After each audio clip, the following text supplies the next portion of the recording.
Oke, kembali jumpa di channel ini dan kali ini kita akan melihat Ustadz Loading berdiskusi melawan orang Kristen. Jadi dua ustadz melawan salah satu orang Kristen yang luar biasa dalam diskusi mereka, panas dan menegangkan tetapi menarik untuk ditonton.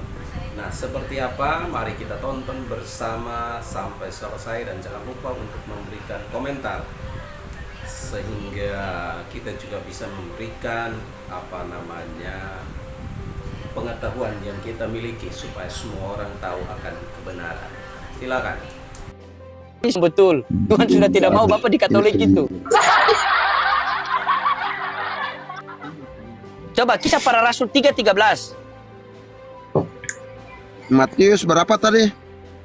Matius 11:25. 11:25. Saudara. Di 11. Ini sudah. Kamu.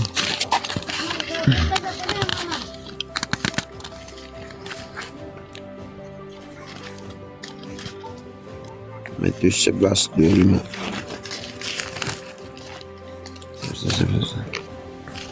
Sabar, abangnya sudah dapat ini. Oh, sudah dapat. Tanya dia dari mana Matius dia kok baru 11. dapat itu dia. Ayat 25. Ini kalau rupiah orang ini pakai ayat ini. Orang setan sudah bawa dia pe orang ayat belum dapat.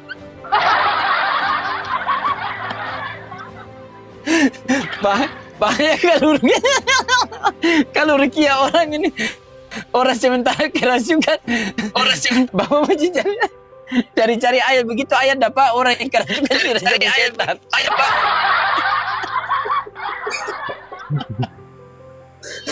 Bagus lah. Astagfirullahaladzim. La haula wala quwwata illa billah. Kalau rukia orang cari Iya. ayat, lama-lama orang jadi mayat. Pada waktu itu berkatalah Yesus. Berarti Yesus berkata. Perikopnya ajakan juru selamat. Karena Yesus adalah juru selamat. Betul? Amin. Nah, bunyinya pada waktu itu berkata. Itu Nah, pada waktu itu berkatalah Yesus. kerajaan. Kalau di sini Coba pada baca. waktu itu hal kerajaan. Kerajaan di Itu surga. versi apa ILT? Itu Seumpamanya. versi apa lagi itu? Itu versi apa lagi itu? Itu yang kamu baca itu, Bang Petrus. Itu ILT apa BLT itu? Matius 25 toh? Matius 11 pasal 11 nomor ayat yang ke-25. Nah, dia buka Matius. Oh, Matius 25 11 pasal ayat 1. 5.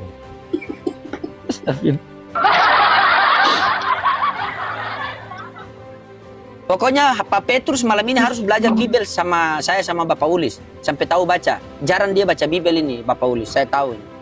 Sampai Bibel Talem. Memang betul. Nah, itu harus sama-sama ingat. Matius 4 nomor 4, manusia bukan hidup dari roti saja melainkan firman yang keluar dari mulut Allah. Bagaimana Bapak Petrus bisa mendidik anak sama istri sementara firman Tuhan tidak ada di dalam diri Pak Petrus? Jadi malam ini harus baca dulu. Tanamkan firman Tuhan di dalam. Ya, jangan dulu kerja, telepon bos bilang cuti dulu cepat.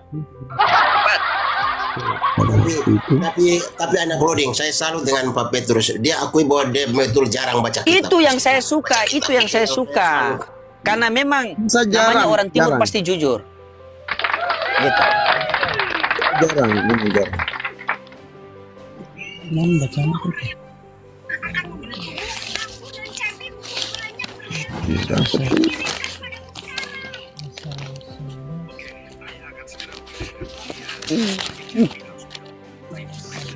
Ini kalau kita tunggu bis, kita sudah ketinggalan bis.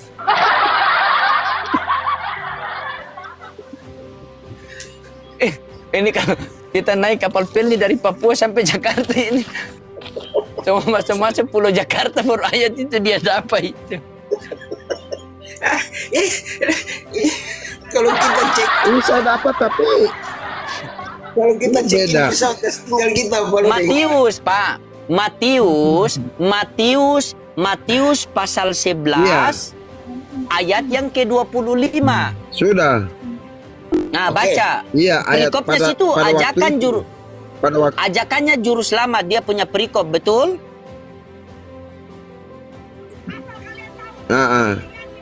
Baca. Baca tapi isinya. ini beda. Pada waktu itu hal kerajaan surga seumpamanya 10 gadis yang digam. Bagaimana gadis lagi? Berarti, Salah. berarti beda. Salah ayatnya, ayatnya salah. Coba cari. Lihat perikopnya di atas. keluarga. Saya udah tanda tangan. Asyik. Coba Bang. coba bantu ibu sama kakak dong situ, bantu Matius 11:25. Bahaya itu perikopnya juru selamat itu, kalau hilang tidak ada juru selamat kalian.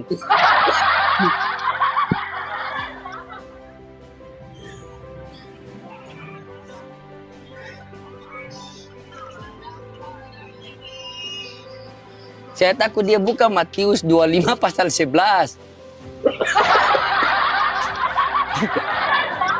Astagfirullahaladzim, la haula wala quwwata illa billah.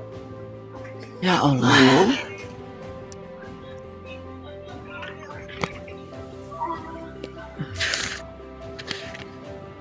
Sudah ini beda kan? Yang ini beda. Apa bunyinya itu Matius 11:25? Dia punya perikop bunyi apa itu? Dia punya perikop. Dia punya pripot, dia bunyinya Perikop bukan priprot.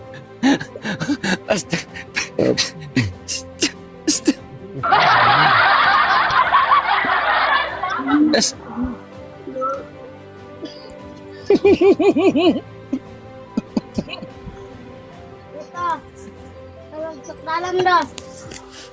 Sebelah kanan ketang peta. Sebelah kanan ketang dah.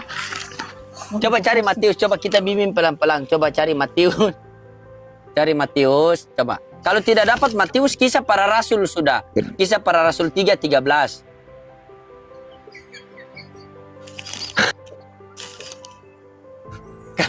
Kalau ada di sini. kalau memang Kisah Para Rasul tidak dapat lagi tuh, ya Allah. Sabar ya. Bang Iya. Roding. Tetap kita sabar, kita sabar kok ini. Kita sabar, kita semua di sini kita mencari. Coba saya lihat Bang Roding punya. Sabar. Kenapa? Salah. Saya buka di HP, saya punya Salah begini, di saya Bang- punya yang begini. Saya punya begini. Begini saya punya nih. Saya punya di HP begini. Begini saya punya ini. Matius 11 nomor 25. Nah, perikopnya ajakan juru selamat. Dia punya perikop, bukan pripot. Perikop, ajakan juru selamat. Tuh, begitu. Matius 12 ayat. Bukan Matius 12, Matius 11 ayat 25.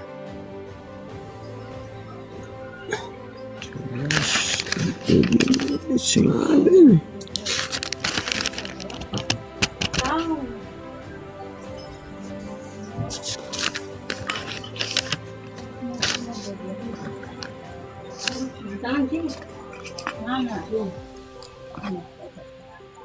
Tap-tap layar dulu teman-temannya. Pelaku belum ditemukan ini.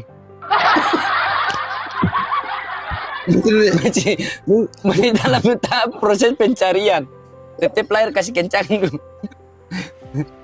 Tersangkanya sudah ditemukan, cuma di mana-mana tersangka yang susah ditemukan ini ini Dulu.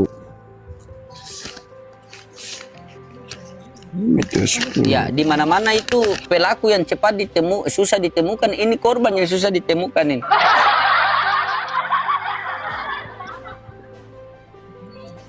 Matius sejak ajakan jurusan selamat kah? Nah, itu baru dapat betul.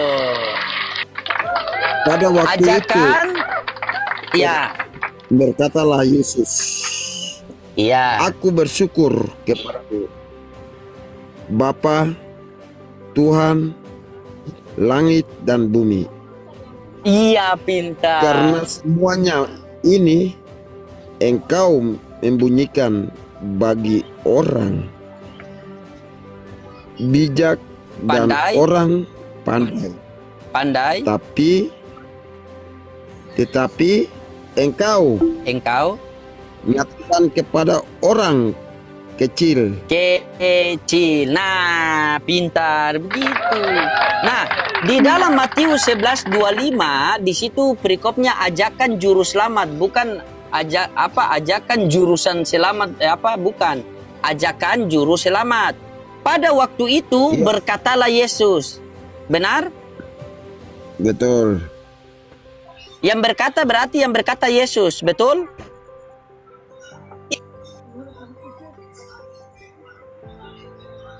Betul. Iya. Apa kata Yesus? Aku bersyukur kepadamu Bapa, Tuhan langit dan bumi. Berarti menurut Yesus, Bapa itu Tuhan atau bukan Tuhan?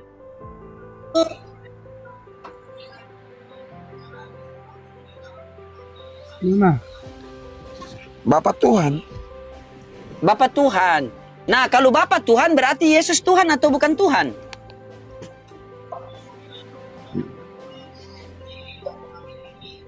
Yesus adalah utusan. Utusan. Berarti bukan Tuhan.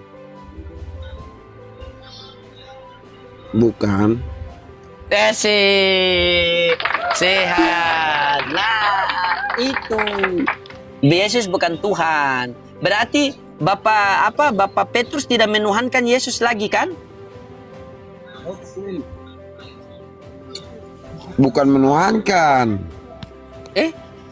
Tidak bisa Pak Loding. Tidak bisa Terus bagaimana? menuhankan. Terus coba Bapak Ulis, mungkin Bapak Ulis lebih mudah mungkin. Nah. Coba Bapak Ulis kasih pencerahan sedikit. Coba. Biar Pak Petrus saja yang Oh, Pak Petrus dulu. Silakan Pak Petrus. Silakan. saya Pak Petrus.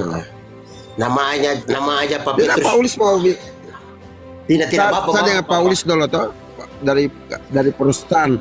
Paulis ini Protestan atau Katolik Islam? Itu saya intinya. Saya tanya dulu. Nah, saya Protestan. Oh iya, nanti baru saya ke Tanah Merah baru nanti kita ketemu Paulis. Yo, nanti kita ketemu. Adanya. Alkitab saya ada nggak ada? Ada. Di belakang lemari saya ada Alkitab. Nah, betul sekali. Jadi di situ Bapak, di Matius 11:25 itu sudah jelas di situ mengatakan bahwa Yesus itu bersyukur kepada Tuhan. Pada waktu itu berkatalah Yesus, aku bersyukur kepadamu Bapa Tuhan langit dan bumi. Nah itu, jadi Yesus punya Tuhan. Yesus bukan Tuhan. Tetapi melalui Yesuslah kita bisa mengenal Tuhan itu. Karena maksud dan tujuan Yesus datang ke dunia untuk memperkenalkan Tuhan kepada kita. Karena hakikat Tuhan itu tidak dapat dilihat, tidak dapat terhampiri. Itu dijelaskan dalam 1 Timotius 6 nomor 16. Dialah satu-satunya yang tidak takluk kepada maut, bersemayam di dalam terang yang tak terhampiri. Tidak ada seorang pun yang dapat melihat dia, dan manusia pun tidak bisa melihat dia. Nah, terus bagaimana cara kita mengenal Tuhan? Maka Tuhan mengutus utusannya datang ke dunia. Sehingga dalam Yohanes 1:18 dikatakan, tidak ada seorang pun yang dapat melihat Allah Bapa, melainkan anaknya yang tunggal yang menyatakannya. Jadi Yesus datang ke dunia mau menyatakan kepada manusia bahwa Allah Bapa itu ada namun tidak terlihat. Sehingga dalam Yohanes 5:37 Yesus mengatakan, Bapa yang mengutus aku, dialah yang bersaksi tentang aku. Kamu tidak pernah mendengar suaranya, rupanya pun kau tidak pernah melihat. Kalau kita tanya Yesus, Yesus, untuk apa kamu diutus ke dunia ini? Yohanes 3:4. Siapa yang diutus oleh Allah Bapa, maka dia menyampaikan firman Allah Bapa. Karena Allah Bapa mengaruniakan rohnya dengan tidak terbatas. Apakah benar Yesus menyampaikan firman Allah Bapa? Benar. Dalilnya mana? Yohanes 17:8. Sebab segala firman yang engkau sampaikan kepadaku telah aku sampaikan kepada mereka.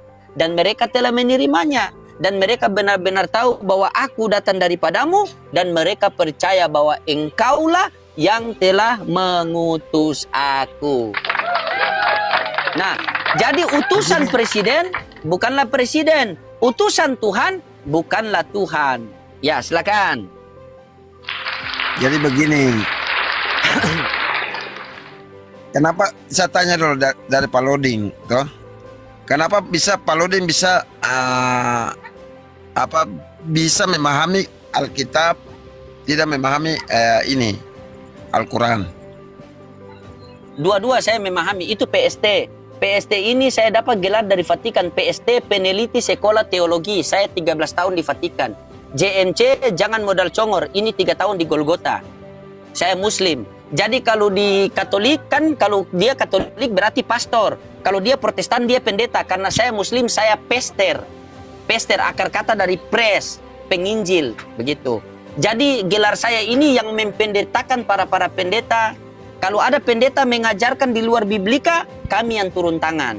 Makanya saya setiap pagi penginjilan di sini tanpa perpuluhan. Begitu, berkat-berkat diberikan oleh netizen. Tuh.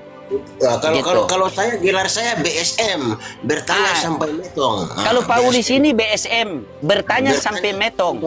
Jadi kerjaannya bertanya saja. Begitu. Makanya kalau kita begini Paulis. Begini Pak Petrus. Paulis ini begini Pak. Oke.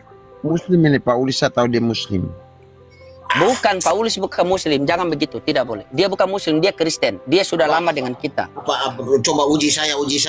Bagaimana itu? Bagaimana cara sampai tahu saya itu Islam? Bagaimana caranya? Coba, Ya, uji nanti silakan. kita ketemu toh. Nanti kita ketemu di Tanah Merah, Paulis. Oke, saya tunggu di Tanah Merah ya. Pokoknya Iya, tunggu di Tanah Merah. siap. Iya. Jadi Bapak Perkenalan, kita toh. belajar. Jadi kita belajar Bapak ya. Jadi kita belajar dari pengajaran Yesus. Saya pakai PC karena sudah botak, jadi satu tuh botak biar kelihatan ganteng sedikit gitu. Jadi saya memahami dua, Pak. Saya memahami Al-Qur'an, saya juga memahami Bible. Karena pengajaran Musa, pengajaran Yesus, pengajaran Nabi Muhammad sama. Di dalam Ulangan 6 nomor 4, Musa mengatakan, Shema Israel, Adonai Elohenu, Adonai Echad. Dengarlah wahai orang Israel, Tuhan Allah kita, Adonara. Tuhan itu Esa. Orang Israel. Hah? Oh. Saya kira Adonara.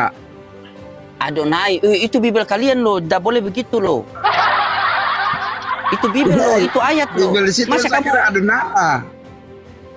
itu Abang bahasa Loding. itu bahasa Ibrani. Masa kamu mau plesetkan kamu punya original teks sendiri? Bagaimana kau? Begitu Bapak Ulis. Jadi kita belajar. Jadi sekarang Bapak sudah tahu kan? Bapak Petrus sudah tahu kan kalau Yesus bukan Tuhan? Atau perlu saya tunjuk KTP lagi supaya percaya saya Kristen. Mau kasih tunjuk KTP lagi? Baca. Ya, setuju Kristen saja. kan bukan? Oh, itu palsu itu. Pak, sudah ada lah. Tidak dapat lihat Pak Ulis. Lah, mata su kabur. Biasanya kalau Pak Petrus bisa tidurnya kan tempo, sekarang mau tidurnya kan lat. Coba Bapak Ulis kasih pencerahan sedikit dia dulu, kasih Kalau pencerahan Pak sedikit dia Loding dulu. Kan? lihat bisa baca huruf keseng. Pak Loding bisa baca huruf keseng. Bisa, dia Kalau apa Kristen tadi. Pak Ulis kalau tanya kasih tunjuk KTP kayak begitu, Pak Loding bisa baca atau tidak? Iya, dia Kristen. Sudah ulang-ulang diskusi. Kita orang Islam tidak boleh mengaku Kristen. Kalau kita orang Islam mengaku Kristen, walaupun dengan mulut, maka jatuh murtad. Murtad langsung keluar dari Islam. Maka kami orang Islam itu tidak boleh sembarangan. Kalau ada orang Islam yang dia mengaku dengan mulut, dia katakan begini. Nah, Itu lebih kejam daripada Katolik. Itu lebih kejam. iya dengar. Islam lebih kejam makanya daripada dengar. Katolik. Bagaimana sudah jadi kejam-kejam lagi ini? Sabar dulu, dengar dulu.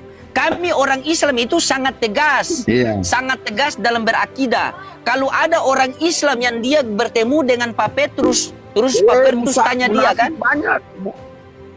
Munafik banyak, parlenti banyak, pembunuhan banyak. provokasi banyak. Ih, bagaimana sudah ngamuk ini? Bagaimana? Baterai sudah mau habis. Apa itu baterai semua habis kah? Baterai HP tinggal berapa Kenapa persen? sudah ngamuk? Baterai HP Ini tinggal Tuhan berapa belum persen? selesai sudah ngamuk. Baterai paling banyak ini. Baterai banyak. Dan sampai harus Bagaimana minta- sudah ngamuk? Banyak. Kalau dimpu apa ini kurang signal kurang bagus kah? Macet-macet terus. Coba lihat itu. Lihat di bawah ulis ular beludak banyak sekali itu. Kau lihat di bawah itu. Ulis ular beludak banyak sekali di bawah itu.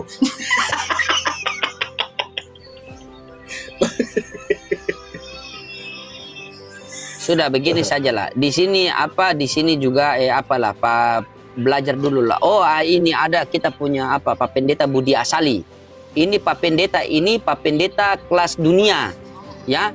Tidak kenal. Kalau tidak kenal, silakan nonton di TV-TV, tulis saja Pak Pendeta Budi Asali. Inilah orangnya ini.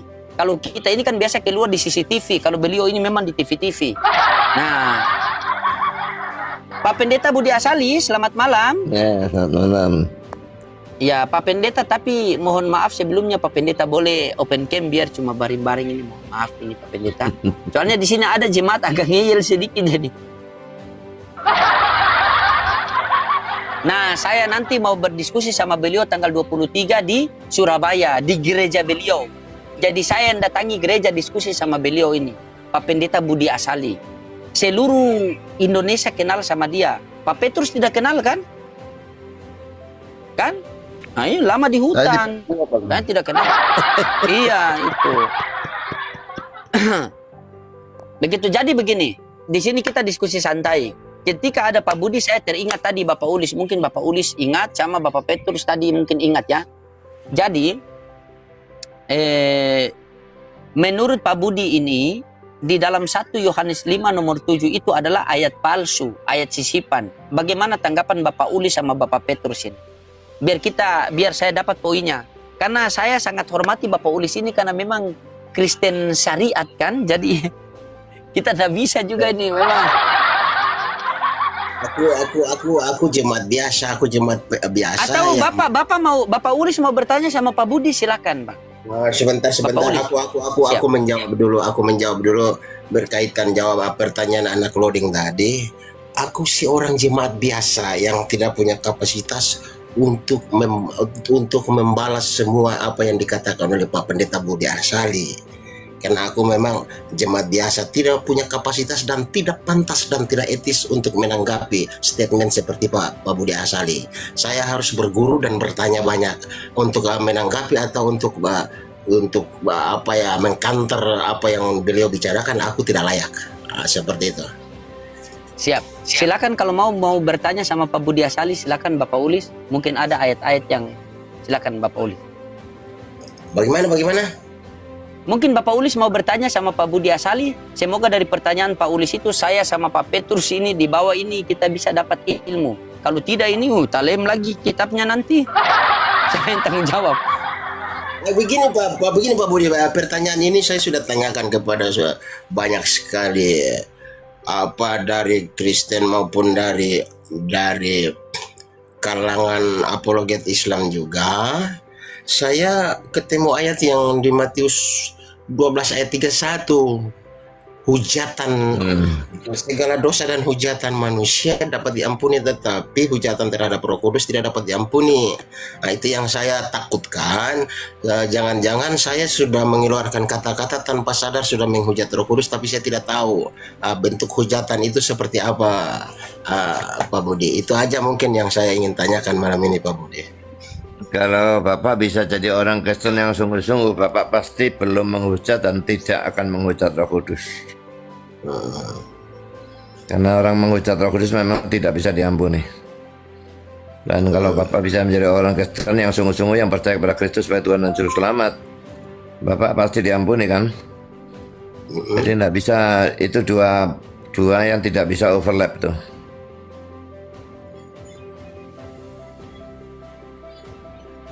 Belum masuk poinnya. Maksudnya apa yang membuat kita itu, hal-hal apa yang bisa kita itu masuk dalam menghujat Roh Kudus begitu? Apa dari betul. tindakan Kalau apakah, dari dilihat dari kata-kata konteksnya apakah? ya, itu Yesus menyembuhkan orang yang kerasukan setan ya, yang jadi bisu atau jadi buta, perlu agak lupa. Pada waktu setannya diusir, maka orang itu bisa bicara lagi. Dan itu sudah dinubuatkan dalam perjanjian lama bahwa kalau Mesias itu datang, dia akan melakukan hal-hal seperti itu. Karena itu orang-orang Yahudi yang awam saja sudah bisa menduga, jangan-jangan dia ini anak Daud. Anak Daud itu gelar itu Mesias ya. Nah, tapi orang-orang Farisi dan ahli Taurat itu yang jauh lebih mengerti dari orang awam. Tapi mereka itu iri hati sama Yesus dan benci pada Yesus. Mereka bilang dengan kuasa Beelzebul setan ya, Yesus mengusir setan gitu loh. Jadi menghujat Roh Kudus itu tidak gampang terjadi ya, tapi kalau terjadi tidak bisa diampuni. Jadi Ya, ada ciri-cirinya syarat ya. seperti apa, Pak Budi? Pertama, orangnya itu Ciri-cirinya mesti seperti apa punya itu? pengetahuan yang benar tentang Yesus ya, atau tentang Injil lah gitu ya. Dan kedua, secara intelektual dia mesti percaya pada pengetahuan itu. Tapi entah kenapa dia tetap mengatakan Yesus itu setan. Nah, itu menghujat Roh Kudus. Paulus juga menghujat kan di dalam 1 Timotius 1 ayat 13. Tapi dia menghujat, dia diampuni karena dia mengatakan dia menghujat di luar iman tanpa pengetahuan. Jadi dia memang tidak tahu kalau Yesus itu adalah Mesias atau anak Allah. Maka penghujatan yang seperti itu bisa diampuni. Itu bukan menghujat Roh Kudus.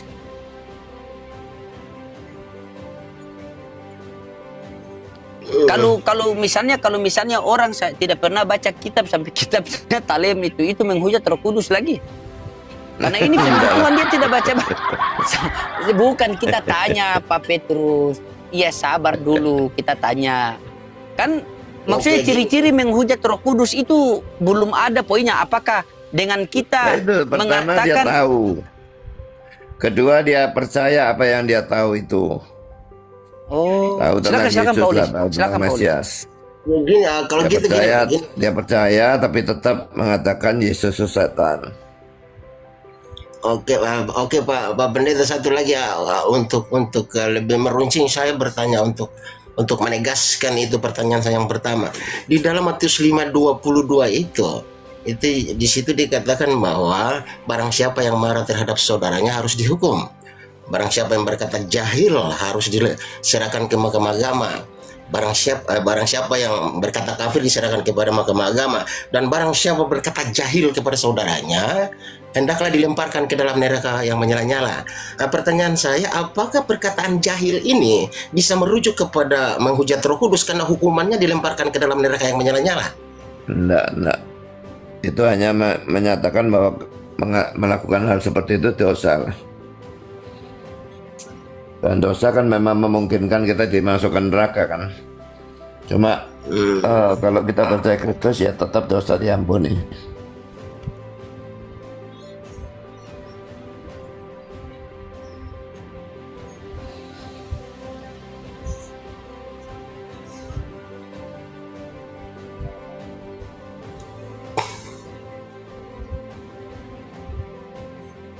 Nah, kalau orang tidak percaya Yesus sebagai Tuhan tapi utusan, gimana itu Pak Pendeta? Nggak bisa, itu bukan iman itu. Berarti tadi dia bilang Yesus hanya utusan bukan Tuhan kan? Silakan Pak Petrus, bagaimana? Nah, itu bukan iman, nggak beriman kalau seperti itu. Bukan iman itu Pak Petrus, silakan.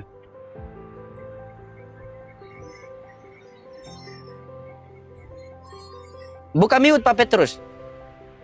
Bukan iman itu kalau cuma Yesus utusan. Silakan. Pak Petrus, buka mute. Mute dibuka mute.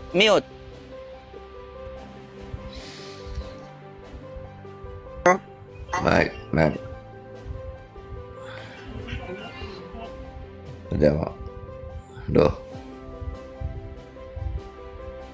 Mau turun. Merajuk dia.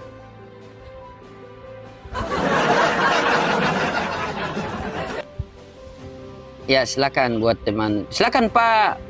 Pak siapa Pak? Mau bertanya lagi Pak Ulis, silakan Pak Ulis, bebas. Kalau sama Pak Pendeta ini saya itu sih bertanya saja kan. Biar kita bisa tahu kan. Pak Ulis Oke, tahu lah yang- itu, biar bisa kita tahu kita punya. Yang pertama apapun jawaban dari Pak Pendeta Pak Budi Asali, saya tidak punya kapasitas untuk membantahnya. Tetapi yang aku percaya jika kebenaran selalu mengambil tempat pada tempatnya. Mungkin itu seperti itu aja yang aku bisa sampaikan. Nah, selanjutnya aku mendengar aja apa yang mau jadi topik perbincangan antara Bang Loding sama Pak Budi Asali. Lanjut Bang Loding. Iya, kalau saya sama Pak Budi Asali itu palingan saya bertanya hanya itu konsep keselamatan di dalam kekristenan itu yang merujuk kepada Yohanes 3:16 itu Pak Budi, ya, kita ngobrol-ngobrol santai, nanti selebihnya kita atur pas nanti offline nanti. Cuma saya coba kutip topik ini di TikTok dulu. Di dalam Yohanes 3:16, karena begitu besar kasih Allah akan dunia ini sehingga ia mengaruniakan anaknya yang tunggal agar setiap orang yang percaya kepadanya beroleh hidup yang kekal. Nah, berarti untuk memperoleh hidup yang kekal ini, kita harus percaya kepada anaknya itu sebagai apa? Apakah sebagai Tuhan, apa utusan Tuhan, dan mana dalilnya? Silakan. Ya, harus percaya sebagai Tuhan, haruslah. Roma 10 ayat 9 dan 10.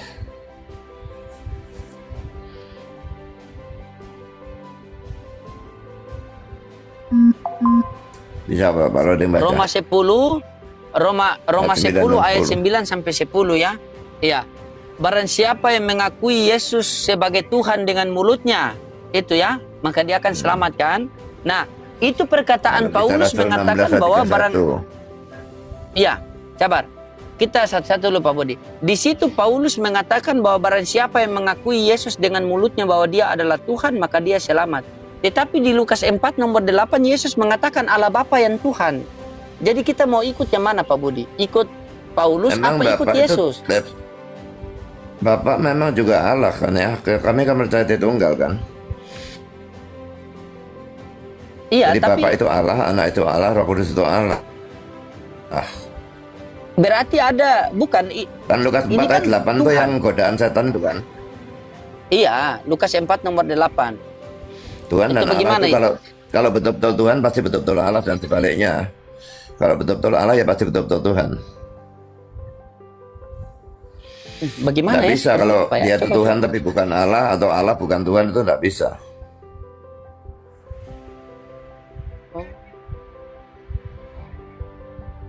Berarti dia dua-dua. Dua. Iya. Tapi bukan dua Orang Allah itu ya, ya. dua pribadi. Tiga pribadi bahkan Dua bukan pribadi. dua. Ya, tiga pribadi dalam Tiga satu pribadi apa? itu sama-sama sepenuhnya Allah. Tapi karena hakikatnya cuma satu, kami cuma percaya satu Allah. Nah, hakikat Allah itu kan tidak terlihat. Hakikat Allah itu roh, memang tidak kelihatan. Nah, Yesus kelihatan atau tidak? Yang kelihatan itu manusianya. Kan dia Berarti menandakan dalam- hakikat manusia kepada dirinya kan. Yang kelihatan manusianya, dalam diri ilahinya Yesus- tidak pernah kelihatan. Ya, hakikat manusia kelihatan kan? Hakikat Allah tidak kelihatan, benar Pak Budi? Ya, Berarti Ya. dalam diri Yesus ada dua hakikat. ya. Berarti bukan satu hakikat dong. Itu memang bukan satu. Siapa bilang satu?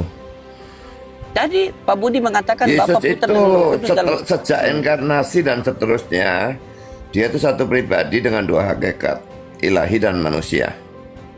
Dua hakikat, bukan satu hakikat ya. Nah, ya dua hakikat. Oke. Kalau ada orang Kristen yang mengatakan Yesus, Bapa dan Roh Kudus adalah satu hakikat, bagaimana itu Pak? Loh itu Tritunggalnya kan? Iya. Tritunggalnya dan kristologinya beda. Kalau Tritunggalnya memang tiga pribadi, satu hakikat. Tapi kalau Kristusnya dua hakikat, satu pribadi. Dua hakikat, satu pribadi. Itu kalau dua hakikat, satu pribadi itu apa? Kristologi. Iya, Kalau Tritunggal, Kalau didengar satu hakikat, tiga satu pribadi. hakikat, tiga pribadi. Nah, apa bedanya Tritunggal sama Kristologi? Coba. Loh, Biar enak kita. Tritunggal itu kan Allahnya ini ya, kan tiga pribadi kan, Bapa, Anak, dan Roh Kudus. Itu tiga pribadi yang sama-sama sepenuhnya Allah. Tapi hakikatnya itu roh, hakikatnya cuma satu. Jadi ada cuma satu Allah. Nah, lalu Allah yang pribadi kedua itu berinkarnasi menjadi manusia. Nah, ini menjadi kristologi kalau sekarang sudah. Kok ada enggak penjelasan yang lebih simpel saja itu? Kok jadi mumet ini? Mohon maaf Itu ini, sudah paling ada simpel enggak sudah. penjelasan yang lebih singkat? Sudah paling simpel itu. Oh. Coba loading juga selama ini nggak ngerti Allahnya Kristen ya. Bapak bisa bertanya satu pertanyaan. Boleh, silakan. Boleh Bapak bertanya terus juga nggak masalah. Ini kita belajar, ini saya dapat ilmu baru dari Pak Budi nih, silakan. Pak Bud, saya bertanya tentang ayat-ayat yang saya belum paham saja ya Pak Bud ya. Nah, Matius 5:37 mengatakan Bapa mengutus aku, dia yang bersaksi tentang aku, suaranya tidak bisa didengar, wajahnya tidak bisa dilihat. Salah ayat itu. Matius 5:37 nggak seperti itu bunyinya. Bagaimana bunyinya, Bang? Apa aku hafalnya Itu salah seperti ayat itu. itu. Itu bukan Apa Matius itu? 5:37. Coba dibaca ulang. Dari kitab mana? Ayat pasal berapa? Ayat berapa? Nah, Yohanes 5:37 Ah, Yohanes iya, 5. Yohanes bukan Matius kan? Ya, Yang tadi Yohanes ngomong 5:37. Matius. Itu di situ saya mau bertanya tentang apa kolerasinya dengan baptisan di Sungai Yordan. Pada saat Yesus dibawa, ada suara dari langit, dari langit. Inilah anak yang kukasihi, kepadanya aku berkenan, dengarkanlah dia. Sedangkan di Matius 5:37 Bapak itu tidak bisa didengar suaranya. Nah, itu saya bingung di situ Pak Pendeta. Nah, itu Matius 5, Yohanes 5 ayat 37 itu Yesus kan mengatakan kata-kata itu kepada orang-orang Yahudi kan. Maksudnya kata-kata itu artinya mereka tidak mengenal Allah.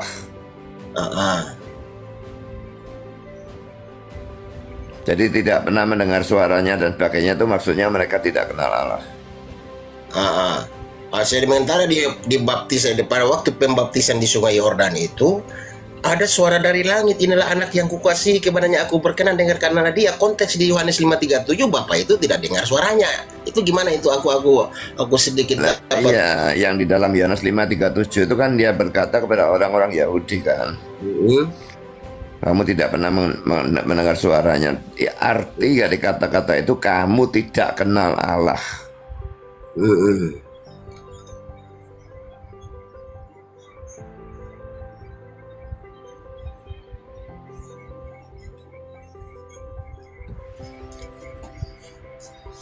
Oke Pak, makasih jawabannya, makasih. Ya.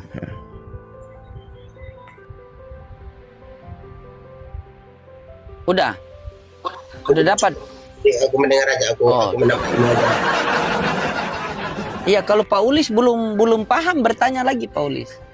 Ini pendeta luar biasa ini, mahal ini, saya kontrak jauh-jauh datang. Udah Kalau itu Pak Budi, kalau pemahaman saya di Matius 11:2 Yohanes 5:37 itu sebenarnya sudah jelas sekali sih kalau bagi pemikiran kami ya, bahwa di sini kami sudah tahu bahwa kita ini mengenal Yesus, mengenal Allah Bapa itu harus melalui Yesus, sehingga Yesus menekankan di situ bahwa Bapa yang mengutus aku, dialah yang bersaksi tentang aku, kamu tidak pernah mendengar suaranya, rupanya pun kau tidak pernah melihat.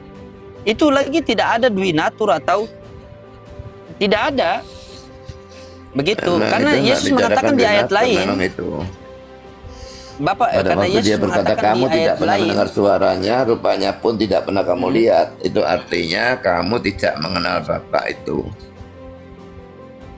Nah, ketika kalau mengatakan seperti itu kan berarti kita sudah tahu, berarti di situ ada dua itu kan, karena Bapa tidak didengar suaranya, Yesus didengar suaranya. Bapa tidak terlihat, Yesus terlihat. Berarti ada dua pribadi, ada dua keberadaan. Keberadaan Allah Bapa yang tidak terlihat dan keberadaan Yesus yang terlihat. Otomatis yang Tuhan siapa? Yang Tuhan adalah Bapa menurut Yesus. Lukas 4 nomor 8, sebab ada tertulis engkau harus menyembah Tuhan Allahmu. Nah, sementara Yesus utusan Tuhan. Karena sangat tidak mungkin utusan presiden adalah presiden. Sangat tidak mungkin. Utusan Tuhan tidak mungkin Tuhan. Utusan Tuhan, Bisa, Tuhan karena pasti kami percaya Tuhan. di tunggalnya. Jadi Bapak mengutus anak, lalu nanti Bapak dan anak mengutus Roh Kudus. Padahal tiga-tiganya pribadi ilahi. Berarti itu ibaratnya seperti kerjasama atau bagaimana? Bukan. Itu bukan kerjasama, itu kayak dalam teologi disebut economic subordination. Ketundukan demi keteraturan. Jadi saya kasih ilustrasi ya. Dalam satu keluarga itu ada bapak, ada ibu, ada anak ya. Bapak kan disebut kepala keluarga. Istri suruh tunduk pada suami.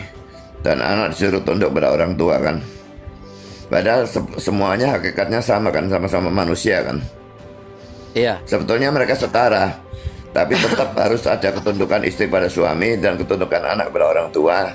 Supaya keluarga itu teratur. Kalau tidak ada keteraturan seperti itu, seperti satu kapal dengan 3 nahkoda, cilaka nanti.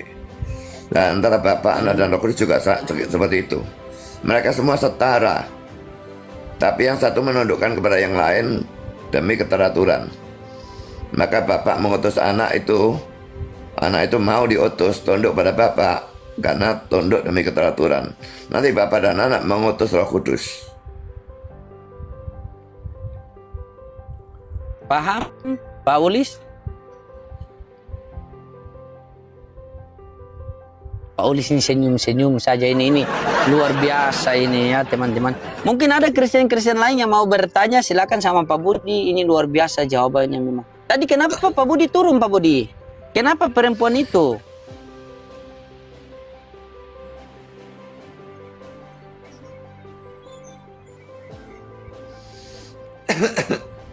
Ya, coba kita kasih naik dulu ini. Hayalan saja. Oke.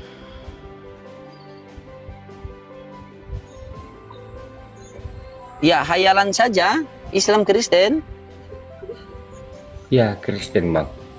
Ya, silakan open cam Bang. Sudah saya undang. Aku nggak mau open Bang. Sudah turun. Oke. Oke, anak desa, silakan. Pasien selanjutnya. Ya. Anak desa. Malam Bang Loding. Ya, Islam Kristen. Bang Loding hanya mau nyampaikan ini. Turunin aja ini Pak Budi nih, asal ngomong aja. Anda ini bagaimana nih? Siapa itu tadi moderator? Tolong blokir lah itu. Janganlah begitu. Mereka itu memang harus ngeyel atau apa karena mereka harus membela iman mereka, begitu teman-teman. Jangan seakan-akan masa kita mau tanamkan bahwa kita yang memberikan hidayah kepada mereka. Tidak boleh begitu. Kalau mau turunkan dari tadi saya turunkan, tetapi kita tunjukkan dong adab kita. Dari segi umur saja kita berbeda. Begitu. Begitu. Karena Pak Budi itu memang begitu keilahian. Akhirnya jadi sama kita kekecewaan. Kan? Ketidakmengertian. Begitu. Tanamkan begini teman-teman muslim. Tanamkan dalam hati kita. Kita ini bukan pemberi hidayah. Kita ini hanya pemberi peringatan. Kita sudah ingatkan sama mereka. Begitu. Jadi gini anak Jangan Loding. seakan-akan Aku narasi sedikit. Aku orang yang ndak bisa ya untuk membantah jawaban dari Pak Budi Asali karena beliau ada seorang pendeta. Apabila beliau menyampaikan itu kebenaran yang dituntun oleh Roh Kudus, kebenaran itu, apabila aku membantah, aku merasa aku sedang menghujat Roh Kudus, jadi aku tidak punya kapasitas untuk itu. Demikian Bang Loding. Aku hanya itu aja ingin aku sampaikan. Iya, maksud saya terserahlah. Memang Pak Budi ini kalau kita berpikir mungkin berpikir bahwa dia ini mutar-mutar, dia longor, dia begini, itu tidak masalah pemikiran kita.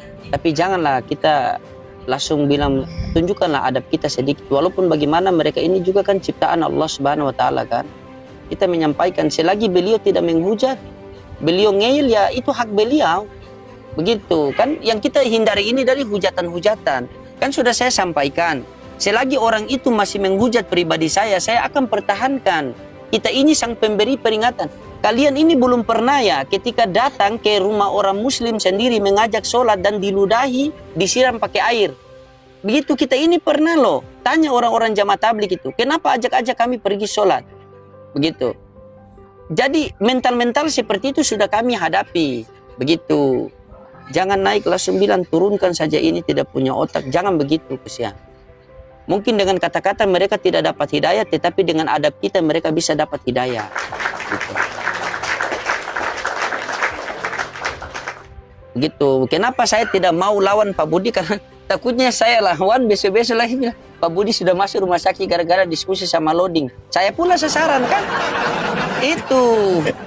Kalau sama Pak Dehe, sama Pak Solanta, biar enggak apa-apa kan? Biar digeruduk mereka, janganlah sama saya. Gitu, ya. Ada trik-trik tersendiri begitu. Tidak boleh begitu teman-teman muslim ya. Betul, saya tidak setuju begitu. Bukan berarti saya ini so suci, tidak. Kita mau meniru-niru siapa? Gitu. Kalau seandainya kita dibuat begitu, bagaimana coba perasaannya kita? Hak mereka untuk ngeyel itu.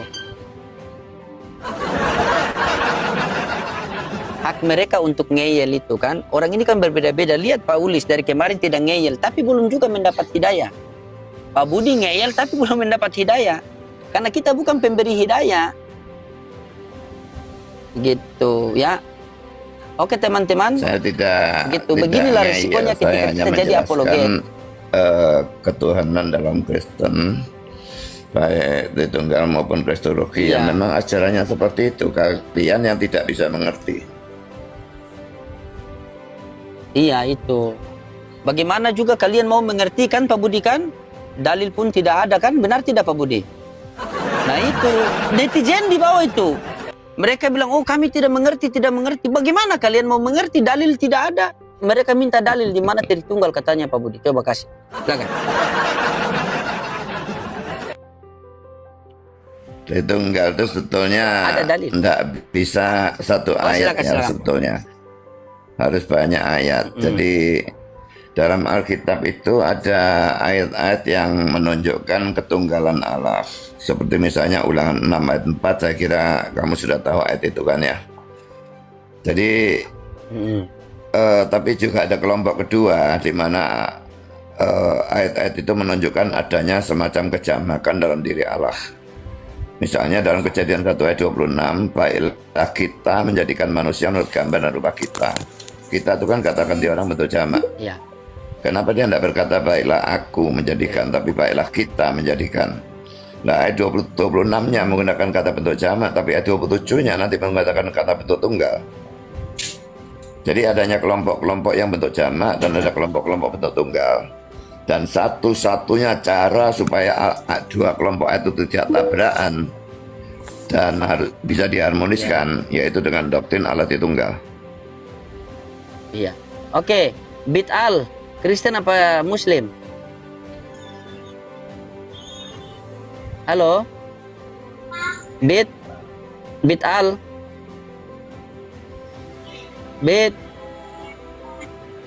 Bid'al. Halo? Malam. Ya, Iya. Kristen apa Muslim, Ya. Bang? Kristen. Iya, silakan open cam, Bang. Sudah saya undang. Halo. Iya, silakan terima open cam, Bang.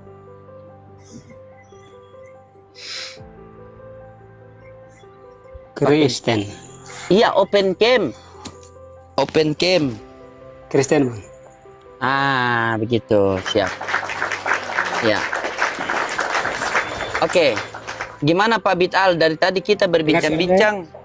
Ya, boleh. Dari tadi kita berbincang-bincang masalah 1 Yohanes 5 nomor 7, Pak. Start awalnya kita dari situ. Apakah Anda setuju dengan pendapat Pak Budi? Begini, Bang Loding. Silakan.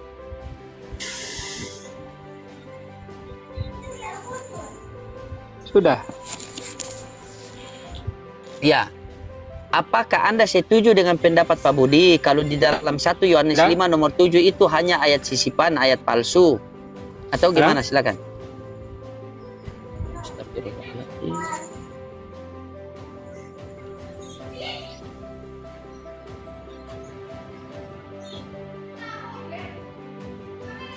Pak Budi, di Pak Budi pe gereja ada remaja-remaja gereja atau tidak?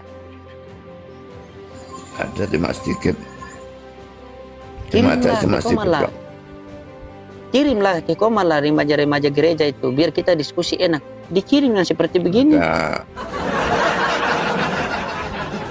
saya kira di gereja saya cuma saya dan satu orang saya lagi setuju dia ya pun apa tidak yang terlalu dikatakan Pak aktif Budi itu. main TikTok itu. Saya setuju karena apa yang dibicarakan oleh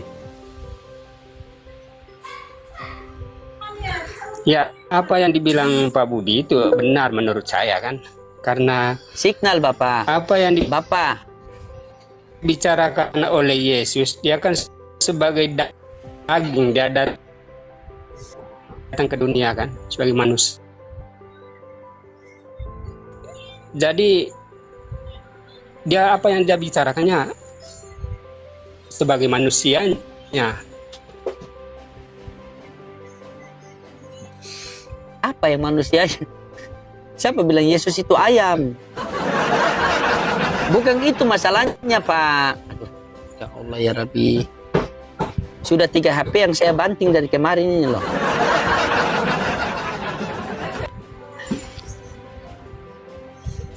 Bapak ini tidak nyimak baik-baik baru Bapak ini. Ya Allah ya Rabbi. Hidayah ya Allah.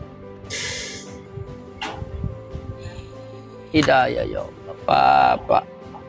Coba kita kasih naik ulang Pak, nanti signal naik ulang Pak. Silakan Bapak Ulis, ada yang mau disampaikan, silakan Bapak. Izin Pak Bud, kira-kira ada berapa persen ayat sisipan di dalam Alkitab yang selama ini Bapak Nah, mengetahui? itu poinnya. Itu saya catat. Banyak. Saya catat. Itu poinnya di situ tadi tuh. Nah, itu. Silakan. Yang panjang-panjang itu ada 2. Markus 16 ayat 8b sampai dengan ayat 20. Kalau 8b-nya itu pasti palsu, tapi kalau 9 sampai 20-nya itu diperdebatkan, pro kontranya kuat sekali. Lalu Yohanes 7 ayat 53 sampai 8 ayat 11. Itu laki-laki 12 ayat. Dan itu tidak ada di dalam Kodeks Sinaiticus maupun Vatikanus.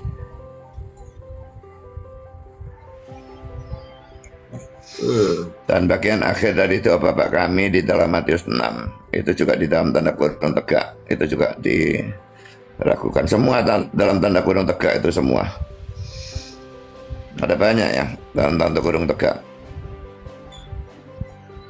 Tapi kalau sudah tambah-tambah begitu masih bisa dibilang kitab suci atau kitab sok suci begitu atau gimana? Enggak. Takutnya jadi Karena begitu kan? apakah ayat itu dianggap asli atau dianggap sisipan dan dibuang, itu tidak akan mengubah ajaran Kristen. Jadi memang yang benar-benar tidak ada salahnya itu hanya autografnya yang langsung ditulis oleh para penulis Alkitab karena mereka diilhami oleh Roh Kudus. Tapi penyalinan itu tidak diilhami, sehingga penyalinan itu ada kesalahan. Tapi kesalahan itu tidak sampai merusak doktrin. Nah, gimana ajaran Kristen tidak akan berubah apapun. Kalau kitab suci sudah ada yang tertempel yang palsu begitu, bagaimana itu? Sementara landasan keimanan kita adalah kitab suci kan, Pak Ulis kan? Atau gimana Pak Ulis? Nah, ini. Ya, kalau aku ndak berani ya untuk menyampaikan itu. Aku maunya bertanya aja untuk menambah pengetahuan. Apa tanggapan Bapak? Aku membaca aku bertanya tentang Yohanes 3 ayat 16. Itu katanya itu ayat sisipan juga. Apa benar atau tidak menurut Bapak? Benar lah. Kalau Yohanes 3:16 asli. Oh, itu asli.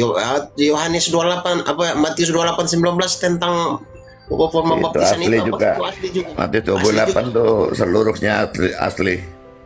Oke Bang, oke, makasih ya. Yohanes 10 ayat 16 itu juga asli. Aku bertanya tentang itu Yohanes katanya. 10 ayat 16. Bentar ya. Yohanes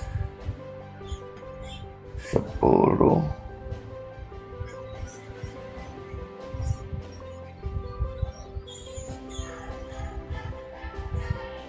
Asli.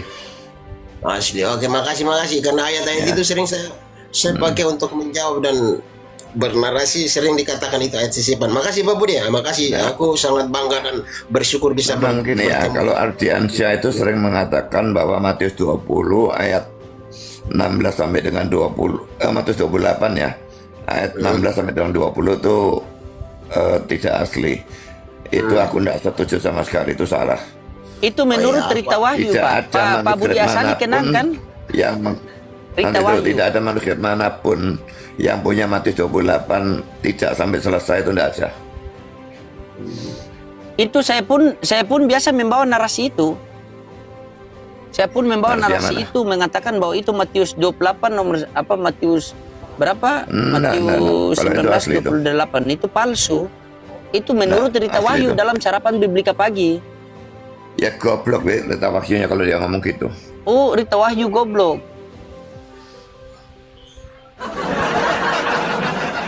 Tapi Pak Budi pernah Suruh berhadapan dia, dengan gini Rita aja Wahyu. Pak Rodeng ya. Suruh dia tunjukkan Iya. satu saja manuskrip Yunani yang punya Matius 28 tapi tidak sampai selesai. Jadi kalau dia katakan palsu, mesti ada manuskrip Yunani yang tidak punya kan. Suruh tunjukkan satu saja, tidak usah banyak-banyak. Tapi Pak Budi berani lawan dia, Rita Wahyu. Dia itu ahli Ibrani loh. Berani. Oh, berani. Bisa saya atur. Berani. Bisa. Hebat tentang apa tapi ya? Tapi itu Matius 28:19 itu. Matius 19:28 itu palsu itu loh. Kata beliau palsu itu serapan Enggak. Biblika pagi itu. Ya, dia Menurut goblok dia baru makanya. dia mengatakan begini, menurut teolog Arab, semua sudah sepakat, mungkin cuma Pak Budi yang tidak sepakat. Mana ya saya buka ya? Matius 28:19 palsu. Ini. 28:19. Nah, ada. Nih, menurut sarapan Biblika pagi. Sabar saya buka ya. Ini dia apa sekali. Kalau Pak Budi mengatakan Pak Budi begini, berarti Pak Budi akan berhadapan dengan dia. Bahaya Pak Budi. Oh, jangan pusingkan aku Oh, habisi dia. jangan pusing. Oh, habisin. Ini sarapan pagi Biblika. Nih, apa dia dikata di sini? Waduh, mataku nggak kelihatan. Oh, biar Oke. saya baca. Para teolog Para Barat teolog Barat. yang objektif sepakat mengakui bahwa Matius 28:19 adalah palsu karena Injil Matius 28 seharusnya berakhir sampai dengan ayat 15 yang berbunyi mereka menerima uang itu lalu berbuat seperti yang dipersembahkan kepada mereka. Nah, berbunyi seperti itu. Itu bagaimana? Ini pendapat dia dan Rita Wahyu ini sudah diuji Pak Budi. Kalau memang kalau kita lihat jam terbangnya Pak Budi sama beliau sih stand sama. Apalagi beliau ini kan ahli Ibrani kan? Ya enggak lah. Bagaimana? Dia umur itu, Pak berapa Budi? dia? Ah, bangun Pak Budi, semangat. Kenapa? Dia umur berapa dia? Mau kok bisa jam terbangnya sama? Bukan, maksudnya saya lihat jam terbangnya kan karena dia juga orang yang memang apa ya sampai dia punya Iya, situs dia- ini Rita dia Wahyu umur ini kan berapa? luar biasa ini. Paling-paling enggak ada 50. Iya ya. Begitu. Jangan-jangan takutnya Rita Wahyu mengatakan itu dijadikan asli sama Pak Budi itu takutnya. Dia mesti membuktikan dengan menunjukkan manuskrip Yunaninya. Dan dia enggak bakal bisa membuktikan. Enggak. Banyak Ada enggak? manuskrip di Suruh dia dia banyak tunjukkan. Manuskrip Yunaninya di mana? Kalau dia bisa tunjukkan bagaimana Pak Budi? Enggak bakal bisa. Oh. Nanti saya coba hubungi dia ya Pak Budi ya. Saya minta referensi dari Ya. dia ya. Gitu. Tapi Pak Budi siap kan? Pak Budi berani kan? gini ya, Harus Pak Budi ya. Saya dukung Kalau Pak Budi Matius loh. 28 itu berakhir dengan ayat 15. Berarti terpotong rasanya kan. Ini kan belum berakhir kan. Kelihatan kalau Tapi kalau terpotong menurut Dola juga penjelasannya sama. di sini. Apa? Menurut Dola juga sama. Ya, dolamu itu tidak kena dipercaya. Lah, kalau ChatGPT di situ bagaimana? Matius 28 nomor 19. Apakah Aku palsu? sudah tanya ChatGPT, dia bilang tidak ada satu manuskrip Yunani pun yang punya Matius 28 tidak sampai ayat 20. Semua manuskrip Yunani yang punya Matius 28 itu berakhir dengan ayat 20. Tapi apa?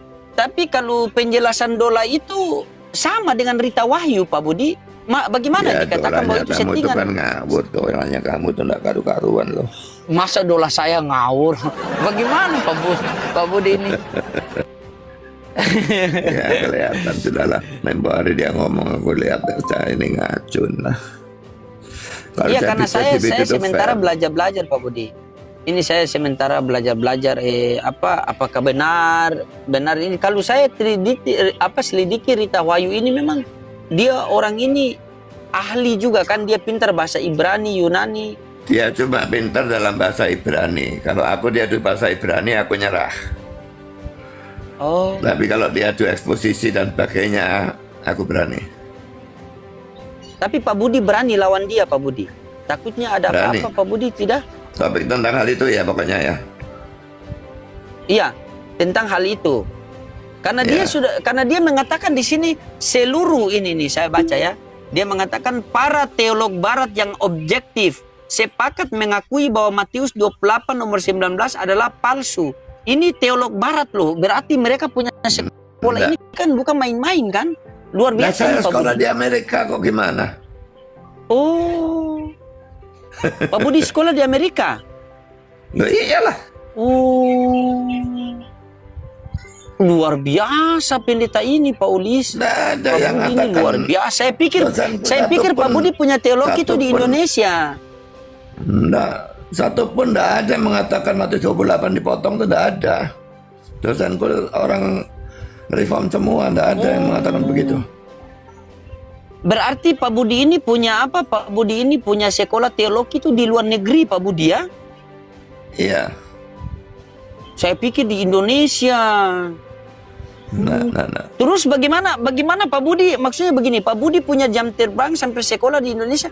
Kok kenapa ada Kristen-Kristen yang lain ini mereka membantah begitu Pak Budi? Membantah apa?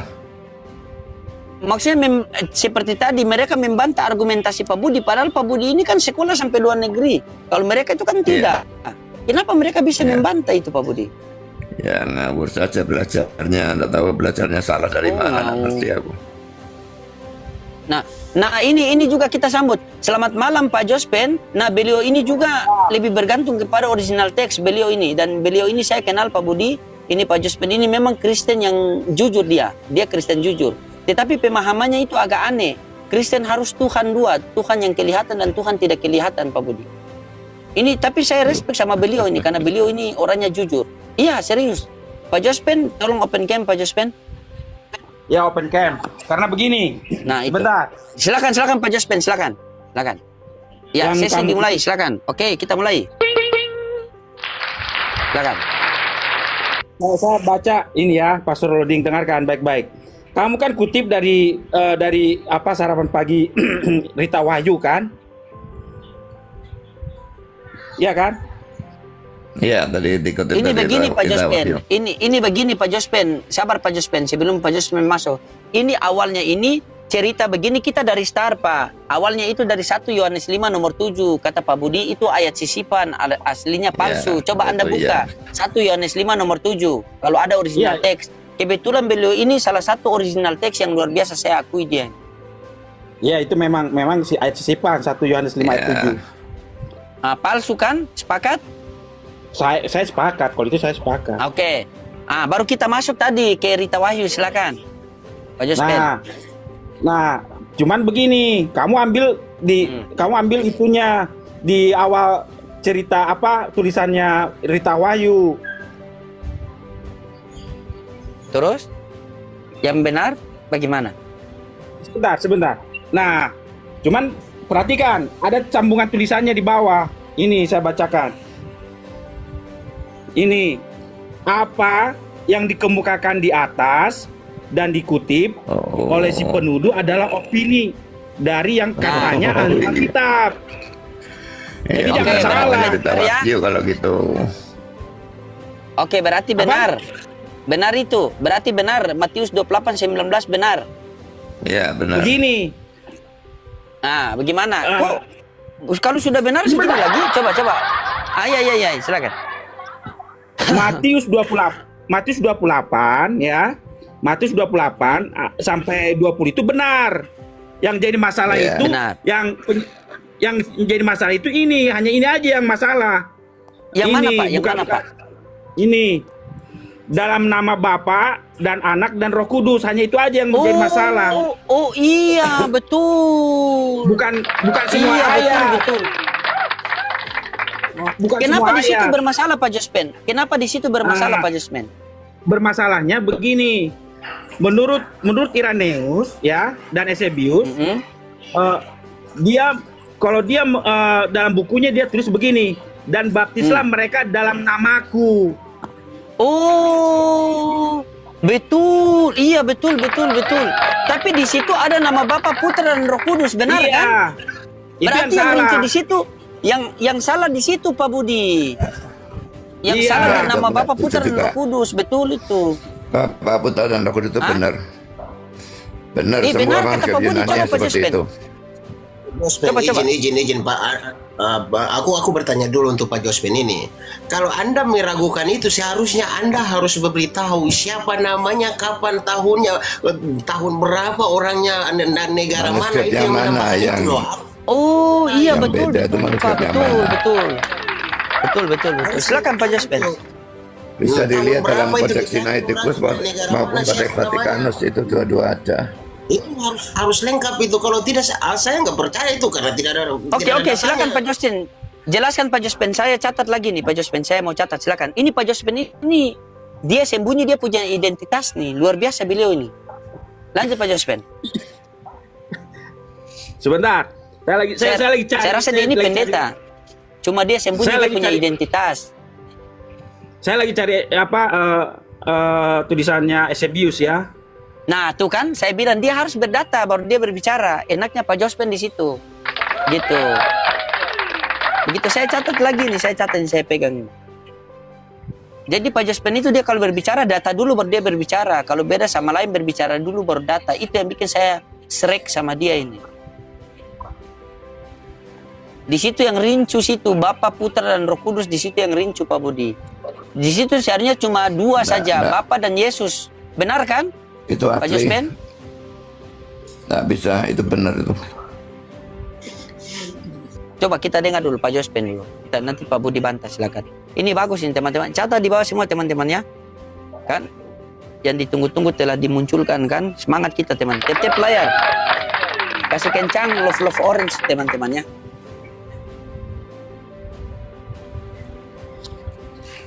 Sebentar ya, sebentar yang lain dulu Iya. diskusikan. Saya lagi cari. Ya tidak datanya. apa-apa. Kita belajar di sini Pak. Biar lama tidak apa-apa. Yang penting ada karena saya tahu Pak Jospen ini dia berdata. Berarti begitu Pak Budi menurut Pak Jospen, karena Pak Jospen ini saya akui dia juga karena beliau ini kalau berbicara data dulu. Itu yang saya akui. Karena kemarin dia coba kaji memang di berikan situ cuma datanya ada itu Bapa dalam dan bentuk Yesus, Roh manuskrip Kudus tidak ada. Manuskrip Yunani yang tidak ada Bapa, Anak dan Roh Kudusnya, tunjukkan. Ya, oke, siap. Kita cari, ini luar biasa nih. Tapi pertanyaan Pak Ulis tadi tuh Kalau yang bisa mendetailkan. cari Kodeks Vatikanus, Kodeks Sinaiticus dua-dua punya kok. Mana bisa nggak ada? Itu dua kodeks yang tertua loh. Iya. Soalnya dia tidak mau kalau Roh Kudus yang ada itu cuma Yesus sama Bapa. Itu Yesus yang terlihat Tuhan, Bapa yang tidak Dia terlihat. nggak mau Selesai Roh atau Kudus teksnya ini memang yang nggak ada. mengikat. Kalau dia nggak mau loh, itu urusan teologianya dia, bukan urusan teksnya kan. Oh. Loh, kalau karena teologi dia seperti itu lalu dia ubah ayatnya loh, ini gimana maunya? Oh, gimana maunya Pak Jospen kalau gitu ya? Ini bagus ilmu semua ini teman-teman ya. Ilmu semua ini. Saya catat dulu. Aku anak loading aku Ya, kadang masa, bingung Pak? saja kalau ada yang bilang ayat sisipan atas sudah ditambah, tapi hanya sekedar menyampaikan, oh itu sisipan itu, tapi tidak pernah menunjukkan data siapa yang sisip, asalnya dari negara mana, tahun berapa disisipkan, harus secara lengkap. Poinnya begitu. Nah, contohnya seperti tadi Pak Budi mengatakan kan bahwa bahwa 1 Yohanes 5 nomor 7 itu kan ayat sisipan. Siapa yang menyisipkan pada tahun berapa dan silakan Pak Budi. Abad 15 baru ada itu. Dan itu pun dalam abad manuskrip 15, Yunani Pak. yang diterjemahkan dari Latin Vulgate. Jadi dari Alkitab dapat, Latin Pak. diterjemahkan jadi sebetulnya bukan manuskrip itu. Jadi kalau manuskrip Yunani sama sekali tidak ada yang punya itu.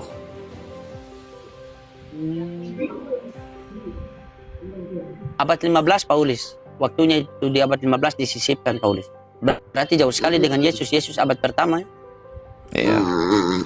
Tapi nggak ada namanya dari negara mana itu Pak Budi. Nah, gini loh, penterjemahnya itu ya, dia sebetulnya dia menerjemahkan 3 kali kalau aku tidak salah ya. Dia menerjemahkan pertama itu dia tidak memberikan Matius 1 Yohanes 7 ayat 5 itu. 1 Yohanes 5 ayat 7. Lalu penerjemahan kedua juga tidak ada. Tapi tuntutan dari orang-orang teolog Katolik pada saat itu untuk memasukkan ayat itu. Dia tidak mau, tapi dia bilang dia mau memasukkan kalau ada ditemukan manuskrip yang punya ayat itu. Nah, yang pihak Katolik ini rupanya menipu dia. Diterjemahkan dari Alkitab bahasa Latin dikatakan itu manuskrip Yunani, sehingga dia menepati janjinya. Sekalipun dengan segan, dia akhirnya masukkan ayat itu.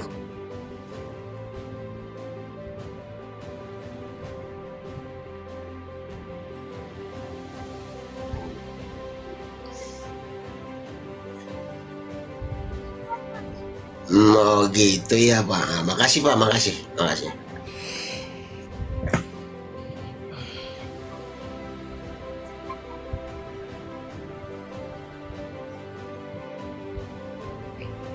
Berarti abad 15 sih dia apa ya? Disisipkan itu ya? Iya, jauh sekali. Jauh sekali ya. Pokoknya dari semua ayat yang diperdebatkan tuh itu yang paling parah pokoknya.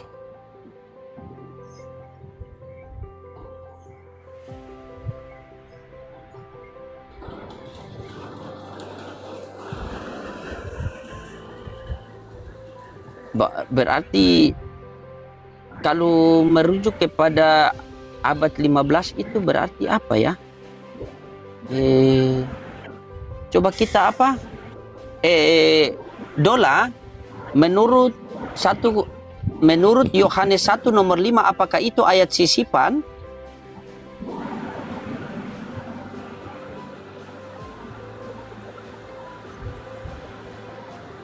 Ayat sisipan atau bukan itu ya? Nah, error pula dola saya ini kan. Gara-gara Pak Uli sama Pak Budi ini. Error lagi saya punya dola ini.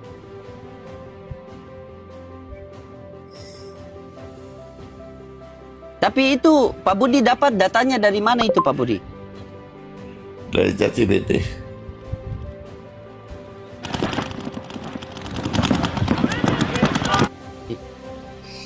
ChatGPT ya, di abad ke berapa? Coba tes. Dola, apakah ayat 1 Yohanes 5 nomor 7 itu disisipkan pada abad ke berapa? Ayat 1 Yohanes 5 nomor 7 itu ayat sisipkan. Disisipkan pada abad 15 pada Konsili Konstans. Waktu Konsili Konstan. Dalam hal ini benar dia. Benar. Dalam hal ini benar. Kalau dola memihak kepada Anda bilang benar. Karena dia memang jujur. Konsili Konstan. Baru dia ngaco. Iya. Ternyata benar Paulis.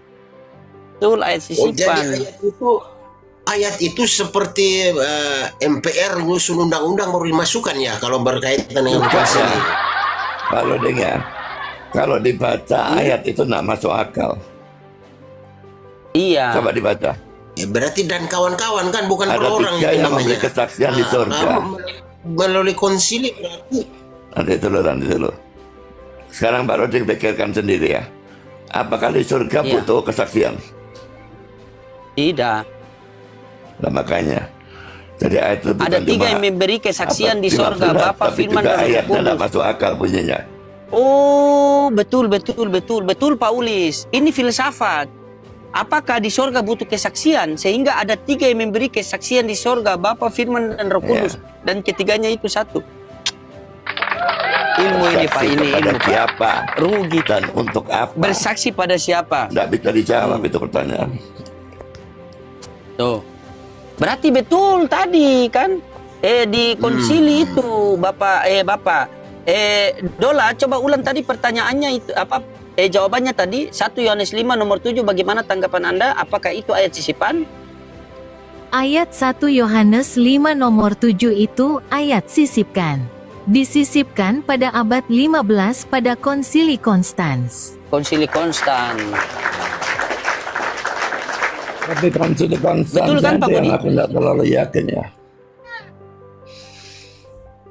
Oh, Pak Budi tidak yakin lagi Konsili Konstan? Iya, aku tidak yakin iya, bahwa betul. itu disisipkan pada konsili Konstans. Terus? Berarti tadi bilang Dola sudah benar. Ini marahan lagi sama Dola sebenarnya. Kan terjemahannya Erasmus kalau tidak salah ya. Aku lupa namanya, kalau tidak salah Erasmus apa siapa? Iya, Erasmus aku kira. Ini Papa Jospen lagi ini cari ayat apa, cari nafkah, ini lama sekali dia kalau cari. Oh, anak-anak itu cari Ponstan untuk obat sakit kepala kayaknya itu.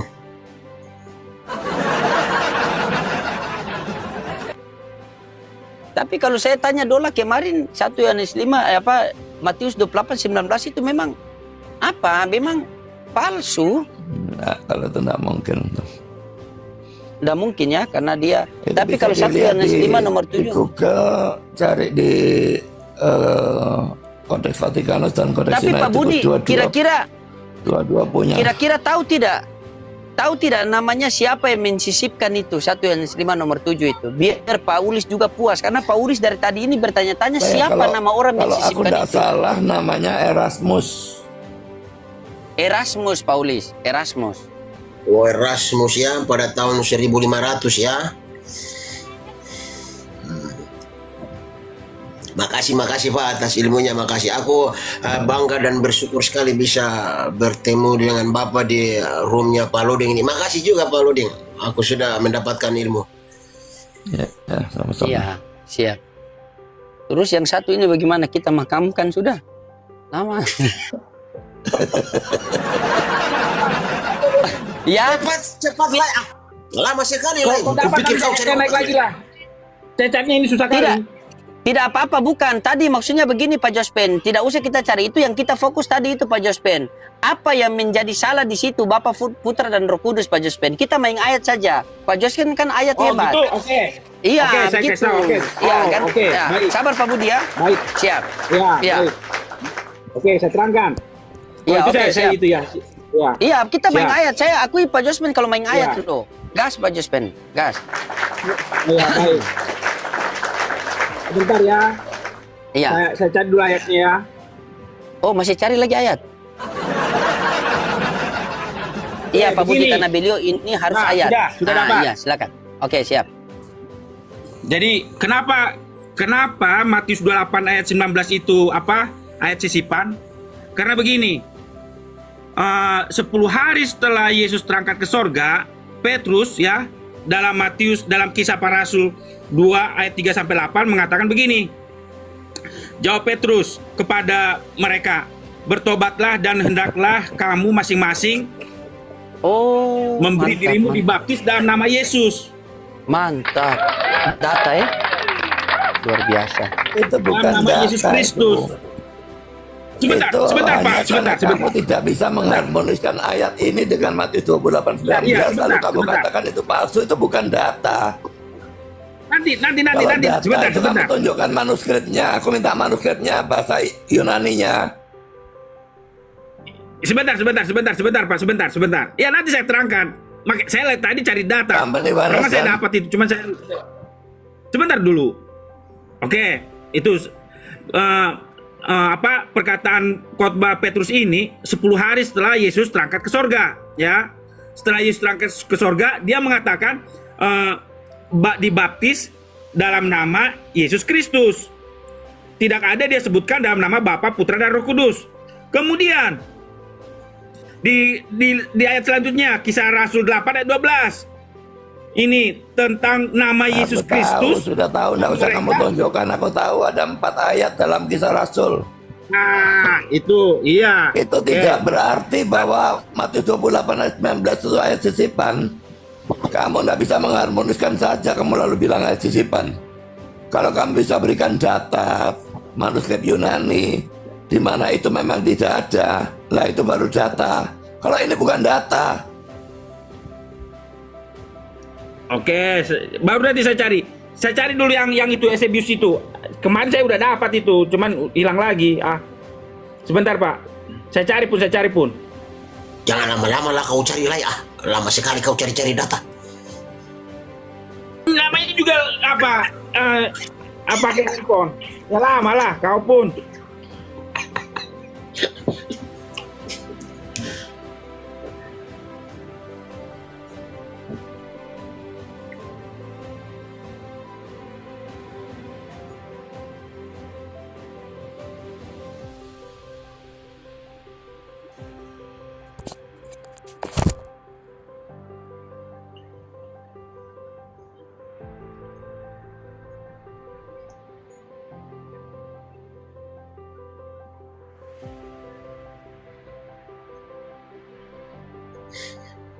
Oh, belum jadi?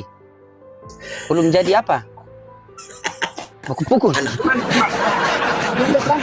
Dalil menolak. Dia menolak. Dia udah tahu katanya. Udah. Ya, maksudnya kalau macam dia sudah tahu, paling bagus Pak Josman perang dalil. Anda kan kalau dalil memang saya angkat tangan. Saya akui Anda kalau masalah dalil. Dalil. Dia tolak sekarang dalil kalau saya, kita ya nggak apa-apa. Kalau dia menolak dalil berarti Pak Budi menolak Bibel dong, begitu ya Pak Josman ya? Urusannya dia, itu urusannya dia. Loh, berarti gimana Pak Budi itu? Katanya Pak Budi menolak Bibel. Dia Coba, tidak silakan. punya data. Lawang membicarakan Matius 28 ayat 19, datanya diambil dari Kisah Rasul. Itu data apa itu? Dia hanya tidak bisa mengharmoniskan ayat-ayat dalam Kisah Rasul di mana orang dibaptis dalam nama Yesus dengan Matius 28 ayat 19 di mana baptisan itu formulanya dalam nama Bapa dan Anak dan Roh Kudus. Dia tidak bisa mengharmoniskan itu. Tapi dia tidak punya data di Kisah untuk Para mengatakan Rasul bahwa tadi Matius itu, Pak 28 Budi. ayat 19 itu ayat sisipan. Tapi di Kisah Para Rasul tadi itu kan memang cuma satu. Lah iya, tapi itu ada penafsirannya. Tapi tidak bisa dikatakan dari Kisah Rasul lalu loncat pergi Matius 28 19 dikatakan itu palsu. Oh. Ngerti Pak Loding? Sekarang gini ya, Iya, misalnya saya di mengerti. Al-Quran kamu ya, dalam aku kasih contoh ngawur saya, Keos 2 ayat 3 misalnya ya, berkata A, lalu di Keos 5 ayat 8 berkata B. Apakah yang B ini menghapuskan yang A? Atau harus ditafsirkan supaya B dan A ini harmonis? Yang mana? Tidak. Enggak. Nah, jadi mesti dilakukan apa? Jadi kalau misalnya sekarang Keos 2 ayat 5 itu Iya, A, harmonis. Keos 5 ayat 8 itu B, yang kamu harus lakukan apa? Mengharmoniskan A dengan B atau mengatakan yang pertama Iya, yang A itu mengharmoniskan. palsu. Nah ya sudah, Iya, aku juga gitu. mengharmoniskan, iya. Nah ya, Oh, karena masuk begitu akal ya. mengatakan hanya dari bagian yang lain itu kelihatan bertentangan, lalu yang satu dianggap titipan tuh bukan data itu. Tapi masalah Tapi begini, tapi masalah Pak Jospen ini kalau data memang dia data luar biasa Pak Budi. Dia kalau berbicara itu data dulu baru dia berbicara. Aku minta manuskrip, data manuskrip. Pak Jospen ini saya tidak ada laptop, dia kalau ada laptop itu saya rasa Pak Jospen dia menyembunyikan dia punya identitas. Karena dia ahli loh Pak. Dia tidak mau apa, dia mau original teks. Serius Pak Ulis. Enggak mungkin, Bang. Enggak bakal ada itu. Bapak sih rasa macam mundur ke zaman penjajahan Belanda masuk kepada divide itu emperor. Kalau Pak Ulis ini, kalau Pak Jospen ini memang tidak diragukan lagi karena sudah beberapa kali uji coba di saya punya Komal ini memang beliau itu luar biasa. Semua pada kabur itu kalau beliau sudah bernarasi karena data data semua. Jadi ketika kalian menolak dia bilang terserah kamu nolak. Contoh tadi kan Pak Jospen mengatakan bahwa ya terserah Pak Budi karena dia menolak kan kisah para rasul itu. Berarti tidak secara langsung Pak Budi menolak kisah para rasul menurut Pak Jospen. Enggak, kisah para rasul dibaptis dalam nama Yesus itu bukan formula baptisan. Oh, Itu bukan harus formula diartikan baptisan itu Pak Jospen. Betul juga, betul. Formula baptisan itu hanya ada dalam kisah Matius 28 ayat 19. Betul. Makasih Jadi yang di Pak sana Ji. bukan formula baptisan. Betul sekali. Berarti Pak Jospen di situ bukan formula baptisan Pak Jospen. Coba berikan pencerahan Pak Jospen silakan. Itu kan menurut pendapat Pak Azali. Tapi kan kalau Pak Azali. Iya Sekarang begini betul. lah. Mau berikan datanya, aku minta manuskripnya. Sebentar dulu, Pak Kok bisa Azali. Sebentar rasul dulu. itu loh. Iya, Sir. Sebentar, gantian kita bicara, Pak Azali. Gantian dulu kita bicara. Sekarang begini, Pak Azali. Kalau ada 5 ayat yang menuliskan seperti itu, Ada Sedangkan 4 hanya ayat satu dalam ayat yang kisah mengatakan rasul, yang aku lain. tahu.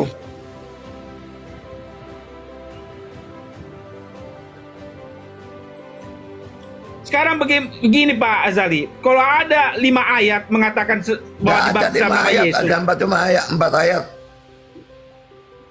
Tadi saya udah mau kasih ke Bapak bilang udah tahu. Tunjukkan Saya kasih kalau ada berapa 5 ayat. Iya. Bagus.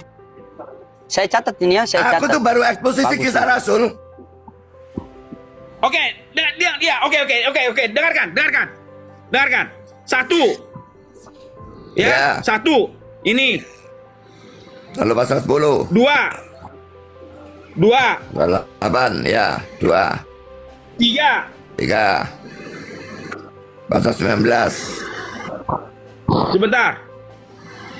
1, 2, 3, 4. Ya, pasal 19. 5. Mana bisa? 6. Omong kosong 6 lah. ayat.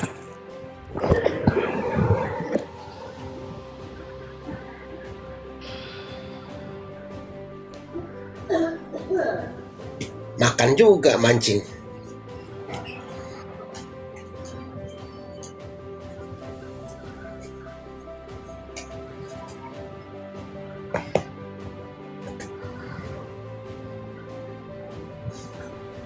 Oh, belum juga. Pak Jospen, jangan tidur, 6 Pak ayat Jospen. tadi dikasih. 6 ayat tadi Udah 6 dikasih ayat. Pak Jospen loh. 6 ayat 6 tadi ayat. loh. Coba saya cek Coba. lagi dari awal. Oh iya, Saya cek. Iya, silakan cek Pak Budi. 6 ayat tadi 32, luar biasa. Makanya saya bilang kisah tadi kan. 238. Kisah 238, silakan lanjut. Tep layar Ya, teman. lalu ayat kedua berapa? 10 48. Hah? 10 48. 10. Ini Pak. Ulangi. Ini 1. Ya, 1. 10:48. Pasal 2, lalu pasal 10. 2 ini Pak. Ini 2. Oh, pasal 8. Ini 3. Dan. Pasal 8 ayat berapa? 238. 812. 8. 816. Nantilah.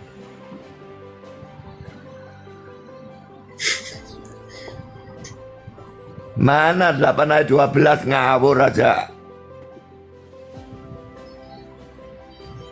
Coba baca 8:12 apa bunyinya?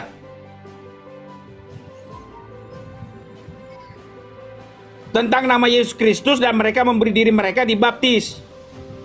Mau raja baca yang kena, yang beres lah. Baca tidak bisa kok.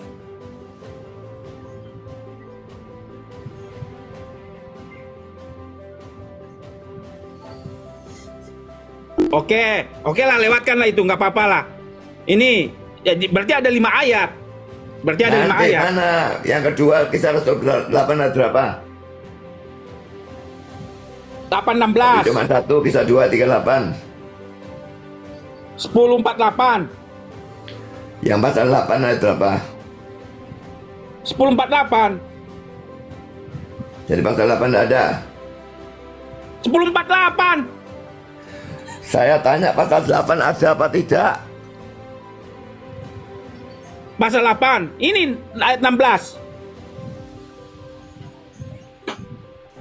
Bentar. Ayat 16. Ya, oke. 2. Lalu pasal 10. 3, Pak. Ulangi. Ah, Bapak ini 238. Yang ayat 12 tadi bukan. Ngawur aja. Tunggu, lihat. Kita ulangi dulu. Iya. Ulangi dulu, 238. 1. Sudah, ya. Oke. 8:16. 8:16 2. 10:48. Bentar. Ya, 3. 19:5. Ya, 19. 4. Cuma ada 4. 22:16. 22:16 ngawur aja. 22. Mana ada ngawur aja lah.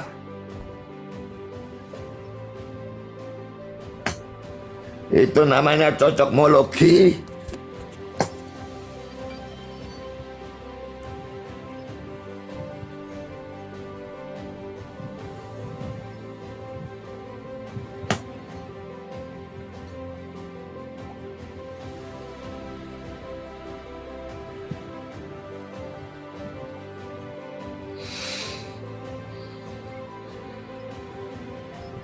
Udah selesai Pak Jospen? Cuma ada 4.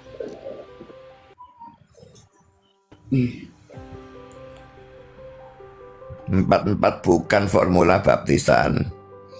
Dibaptis dalam nama Yesus itu artinya dibaptis dengan otoritas Yesus. Atau dibaptis karena diperintahkan oleh Yesus. Tapi bukan formula baptisan. Formula baptisan cuma ada di dalam satu ayat. Matius 28:19.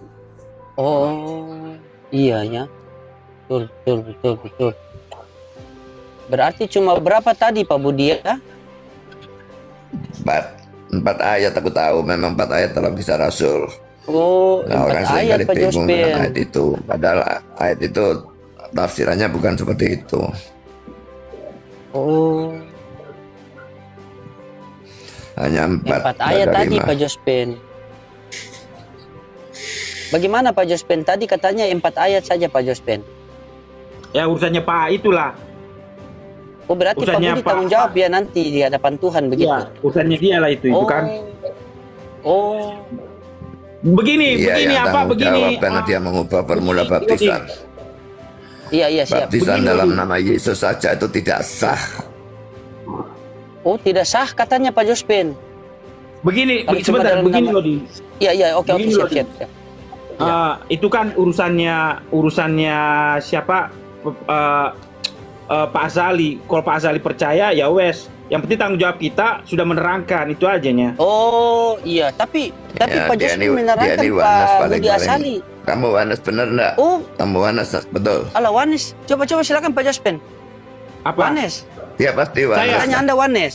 Iya. Oh, saya bukan Wanes, Pak. Saya bukan Wanes. Saya bukan Jesus only. Saya nggak percaya Tapi Jesus only. Saya bukan- nggak percaya Tritunggal. Bukan Oh, Tritunggal dia kan? tidak percaya Tritunggal. Iya. Lah iya makanya Dia lalu berbeda. Alkitabnya disesuaikan dengan kepercayaan dia.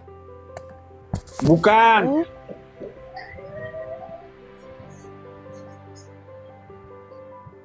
Tapi dia Alkitab sekali Pak Budi. Dia kalau Pak Jospen ini waktu saya kenal dia itu memang dia kalau berbicara ayat dulu, kalau tidak ayat dia tidak bicara.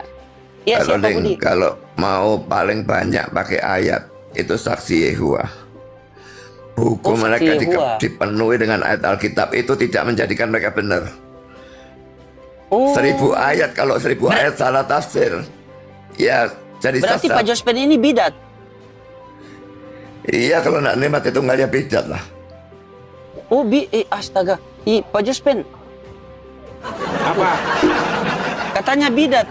Pak Jospen kata Oh, nggak Pak apa-apa, Budi nggak atau apa-apa. Biasa itu, Oh, saya nggak apa-apa. nggak apa-apa. Nggak apa-apa. Oh, yang penting biblika Pak ya? Iya, iya. Iya. Saya Pak prinsipnya, Budi katanya. saya prinsipnya berdasarkan itu, bukan Iya. berdasarkan apa? Bukan berdasarkan omongan orang.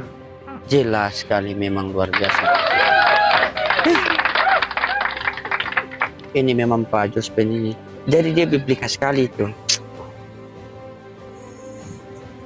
Tapi memang apa keimanan mendasar untuk Kristen itu Tritunggal ya Pak Budi ya? Ya. Iya. Gimana itu, Pak Jospen? Teologi kalau salah dalam hal itu namanya bidat. Oh, bidat. Aduh. Gimana Pak Jospen? Nggak dapat, nanti aja lah, besok-besok lah nanti kalau saya dapat. Nggak bakal Bukan, ada, saya kasih- cuma ada 4. Nama bukunya. Saya kasih nama bukunya ya, sumbernya. Aku itu Kemarin saya sudah- udah dapat. Eksposisi kisah para rasul sampai selesai pasal 28 sudah aku bahas. Aku tahu cuma ada 4 ayat. Tidak begini Pak Jospen. Tadi kan beliau mengatakan bahwa kalau tidak percaya Tritunggal itu kan bidat. Nah, Pak Jospen mengatakan itu adalah beliau.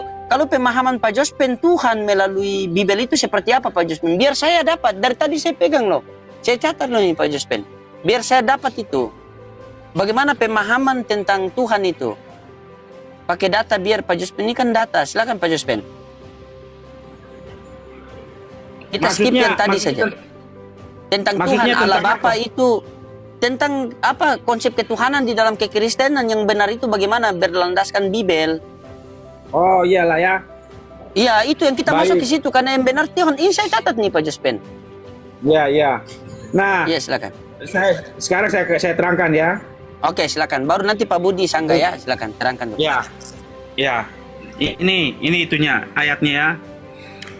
Di sini dikatakan, dan dalam kitab Tauratmu ada tertulis bahwa kesaksian 2 orang adalah sah. Akulah yang bersaksi tentang diriku sendiri, satu entitas ya, satu entitas.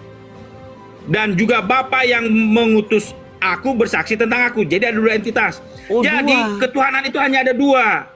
2. Itu 1 ayat, ya, 1 ayat. Berikutnya, Yohanes 5 ayat 26.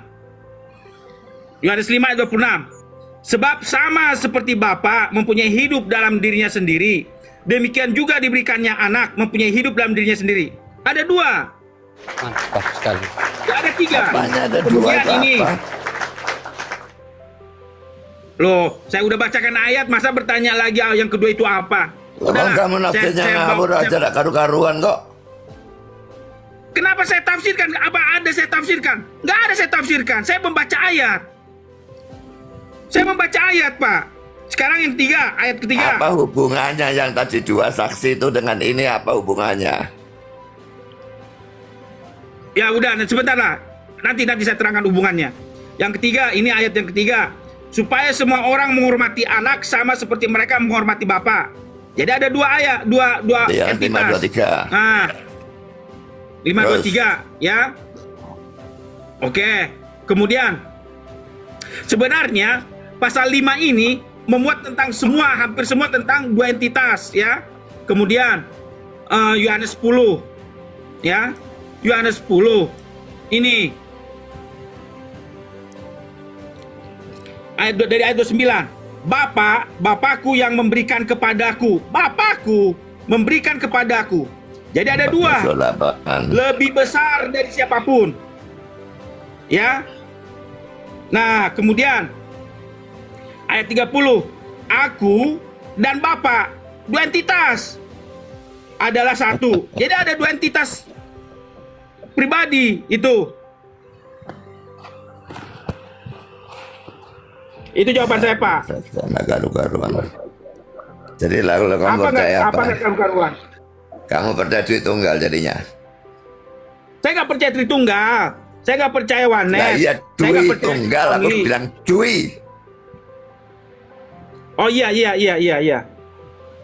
Jadi percaya Tritunggal. Kamu pengikutnya Iya. Erastus. Oh bukan, saya nggak pengikut Erastus. Saya nggak Berarti apa? pengikut Erastus. Ya apa? Saya semi Arian. Saya semi Arian. Apa? Saya semi Arian, Pak. Dulu begini ceritanya. Apa Saya terangkan sebenarnya ya, Pak itu ya. apa? Saya terangkan. Dulu ya, tahun 1844 gereja Advent itu sebenarnya semi Arian, Dwitunggal, Binitarian. Nah, tetapi dalam perkembangannya tahun 1980 gereja Advent berubah menjadi Trinitas. Jadi penganut Tritunggal. Trinitas memang. Nah, itu sekarang, Pak, tahun 1980. Nah, tapi tahun 1844 sampai tahun 1980, para pendiri gereja Advent sebenarnya penganut Binitarian, Dwinitas.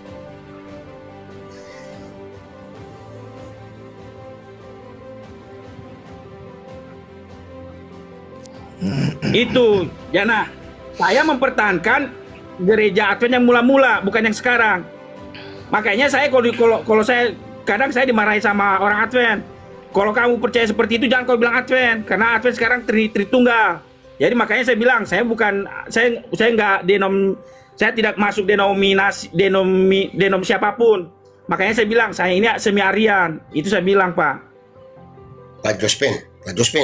Ya, silakan. Saya tanya Pak Jospen dulu. Sampai kapan Kristen dengan Kristen ini akan selesai berdebat? Sampai kiamat. Sampai Yesus akan datang. Oke, terima kasih Pak Jospen. Terima kasih. Karena begini. Mengapa Pak Ulis? Mengapa Tritunggal tahun 325 menjadi mainstream ya, menjadi dominan? Karena mereka bersahabat dan menggunakan kekuatan Konstantin. Konstantin mendukung penganut uskup-uskup Trinitas. Makanya mereka kalahkan dan mereka menganggap bidat penganut semi Arian. Itu asal mulanya. Itu penganut dari Arianisme itu yang dibidatkan pada tahun 325 itu. Arianisme itu yang lalu menjadi saksi Yehova. Oh, berarti Pak Jospe ini saksi Yehova. Jadi kamu juga nggak percaya neraka ya? Oh, saya percaya neraka, tapi bukan sekarang, Pak. Saya percaya neraka. Saya percaya surga. Tapi pokoknya nggak ada siksaan kekal kan? Nggak ada siksaan kekal. Saya ingat sebentar, Pak. Masuk neraka lalu habis gitu ya, musnah kan? Sebentar. Nah itu teologi Advent itu Pak Loding. Oh, jadi ada sebentar, neraka, kita dengar tapi penjelasan. masuk neraka lalu musnah.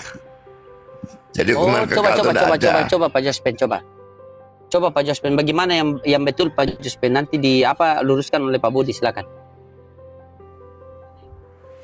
Saya percaya ada neraka, tapi bukan sekarang.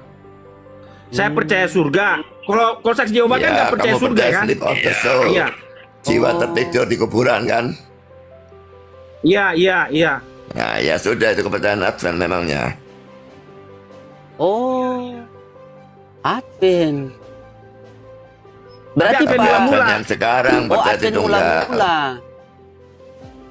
Bukan Advent yang sekarang. Kalau yang sekarang malah justru kami dibilang sesat.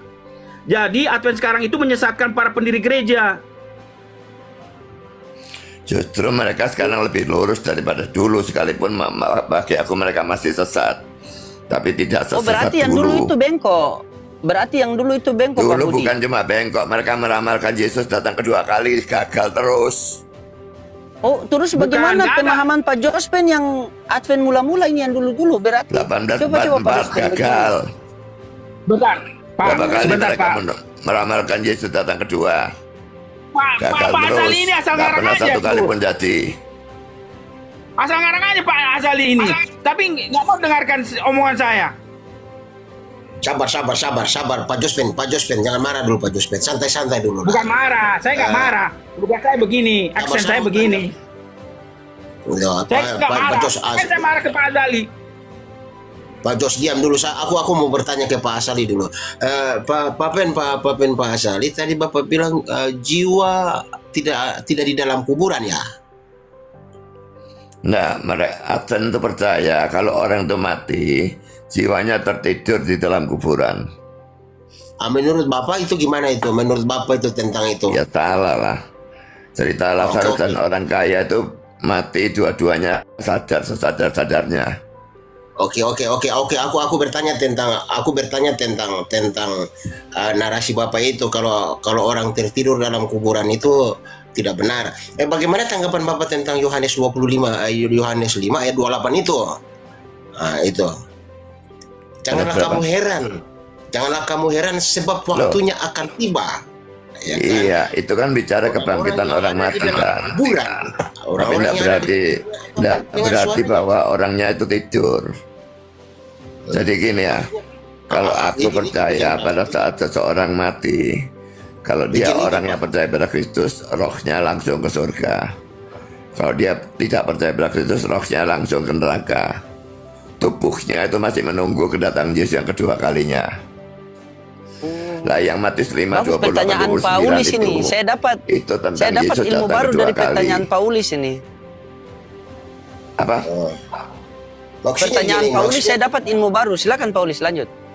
Maksudnya Bapak tadi membantah narasi kalau tidak percaya, wah, itu jiwa itu di dalam kuburan. Terus pertanyaan saya, bagaimana tanggapan Bapak tentang Yohanes 5 ayat 28? Lah ya, kebangkitan orang mati.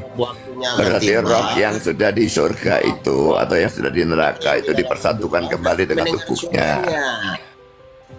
Dan mereka yang telah berbuat baik akan keluar dan bangkit untuk hidup yang kekal. Bagaimana Bapak dan narasi Bapak itu? Saya bertanya tentang Nah, ini aku kira-kira. jelaskan, kamu ngomong terus.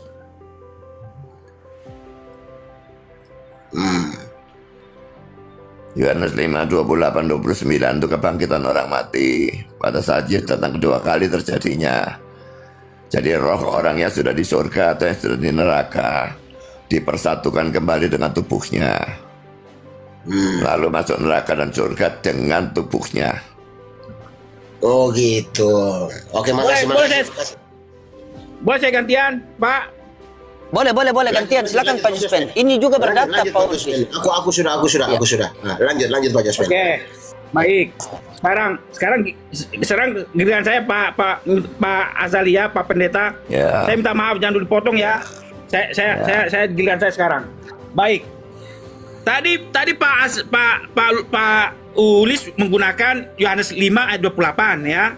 Janganlah kamu heran akan hal itu, sebab saatnya akan tiba bahwa semua orang yang di dalam kuburan akan mendengarkan suaranya. Itu satu. Yang berikutnya, khotbahnya Petrus dalam Kisah 2 ayat 29. Saudara-saudaraku, aku boleh berkata-kata dengan terus terang kepadamu tentang Daud, bapak bangsa kita. Ia telah mati dan dikubur, dan kuburannya masih ada pada kita sampai hari ini. Petrus nggak bilang bahwa Daud itu sudah terangkat ke sorga. Kemudian Yohanes 20 ayat 17. Ketika Yesus bangkit dari kubur, dia bilang apa? Dia bilang begini.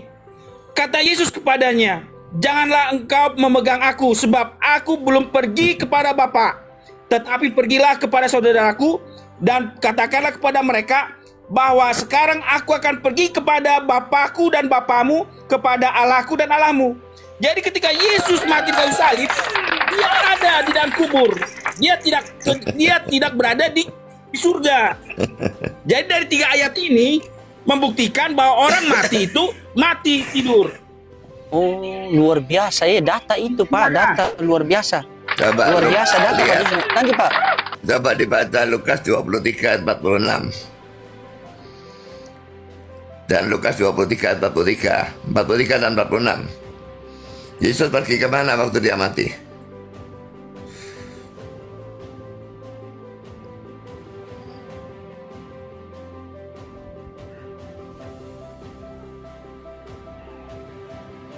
Mute, Pak Jaspen, mute. Itu kata-kata Yesus pada penjahat itu kan. Hari ini juga engkau bersama dengan aku dalam Firdaus. Bagaimana Yesusnya bisa tidak di surga? Itu di Firdaus, itu surga. Lalu pertanyaannya, ya Bapa, dalam tanganmu kuserahkan nyawaku atau kuserahkan rohku. Jadi rohnya pergi kepada Bapa, masuk surga. Juga rohnya penjahat itu sama. Sudah, Pak. Sudah. Udah. Oke, sekarang saya jawab, Pak. Sekarang saya jawab ya. Begini, Pak, itu jawabannya itu. Ketika Yesus mengatakan seperti itu, nah, perhatikan ya, saya bandingkan ini ya, Lukas 23 ya. Lukas 23 ayat 30, ayat berapa? Ini perhatikan. Lukas 23 ya, ayat 43 mengatakan begini. Kata Yesus kepadanya, aku berkata kepadamu, sesungguhnya hari ini juga engkau akan ada bersama-sama dengan aku di dalam Firdaus, ya. Ya, perhatikan. Tetapi Yesus mengatakan begini dalam Yohanes tadi, ya. Yohanes 20. Ya, Yohanes 20 tadi. Yohanes 20 tadi mengatakan ketika Yesus bangkit ke surga, janganlah engkau memegang aku, sebab aku belum pergi kepada Bapa, tetapi pergilah kepada saudara-saudaraku, dan katakanlah kepada mereka bahwa sekarang aku akan pergi kepada Bapakku dan Bapamu, kepada Allahku dan Allahmu. Nah, kalimat itu, Pak, sama dengan kata kalimat yang ada dalam Lukas ini, dalam Lukas 23 ini, dalam Lukas 23 ayat 43 ini, kata aku berkata kepadamu sesungguhnya hari ini, itu sama dengan kata-kata dalam ini, Pak, dalam Matius 26 ayat 64. Kata-kata ini, jawab Yesus, engkau telah mengatakannya, akan tetapi aku berkata kepadamu, mulai sekarang kamu akan melihat Anak Manusia duduk di sebelah kanan yang Maha Kuasa dan datang di atas awan-awan di langit. Jadi pernyataan mulai sekarang ini, kata-kata ini mulai sekarang, itu sama dengan kata-kata yang ada di ketika Yesus mengatakan kepada di Bukit Golgota. Sesungguhnya hari ini juga. Jadi kata ini sama, Pak, maknanya. Artinya pernyataan jaminan. Itu jawaban saya, Pak. Coba tunjukkan lagi Yohanes 20 ayat 17-nya.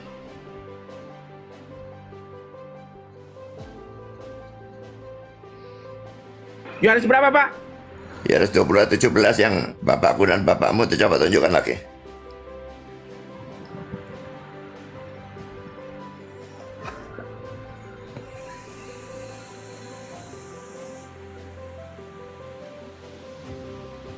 Ya, itu kata Ini. jangan engkau memegang itu ya. Memegang itu bukan maksudnya menyentuh, enggak boleh, bukan itu ya. Memegang itu dalam bahasa Inggrisnya hold on atau gandoli, begitulah.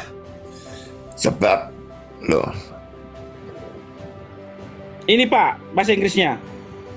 Lah ya, touch me not touch itu salah itu.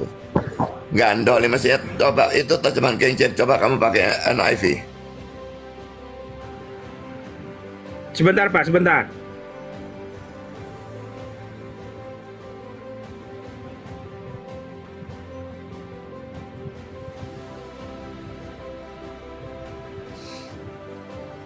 Luar biasa ya keilmuan mereka berdua ini, teman-temannya. Ini saya banyak sekali dapat data loh. Mantap, mantap. Tidak sia-sia saya di sini. Makasih teman-teman, ini data semua ini. Coba masuk tadi ke apa? Bahasa Inggris. Luar biasa. Berarti salah tadi. Demikian video yang dapat kami bagikan untuk Anda semua, kiranya berkenan, walaupun memang penuh dengan pro kontra, tetapi adalah semuanya hanya semata diskusi untuk belajar ya. Kita punya hak untuk mempertahankan kebenaran kita, pengetahuan yang kita miliki. Kalau kita yakini bahwa iman yang kita yakini sekarang adalah iman yang benar. Ya, dan apabila teman-teman punya jawaban yang lain, silahkan tulis di kolom komentar sehingga dapat mengetahui oleh semua orang. Saling berkomentar, saling tanya, dan saling menjawab. Ya, demikian. Jangan lupa untuk like, komen, dan subscribe supaya lebih banyak lagi video yang dapat kami bagikan untuk Anda semua sebagai bahan pembelajaran untuk kita semua. Terima kasih.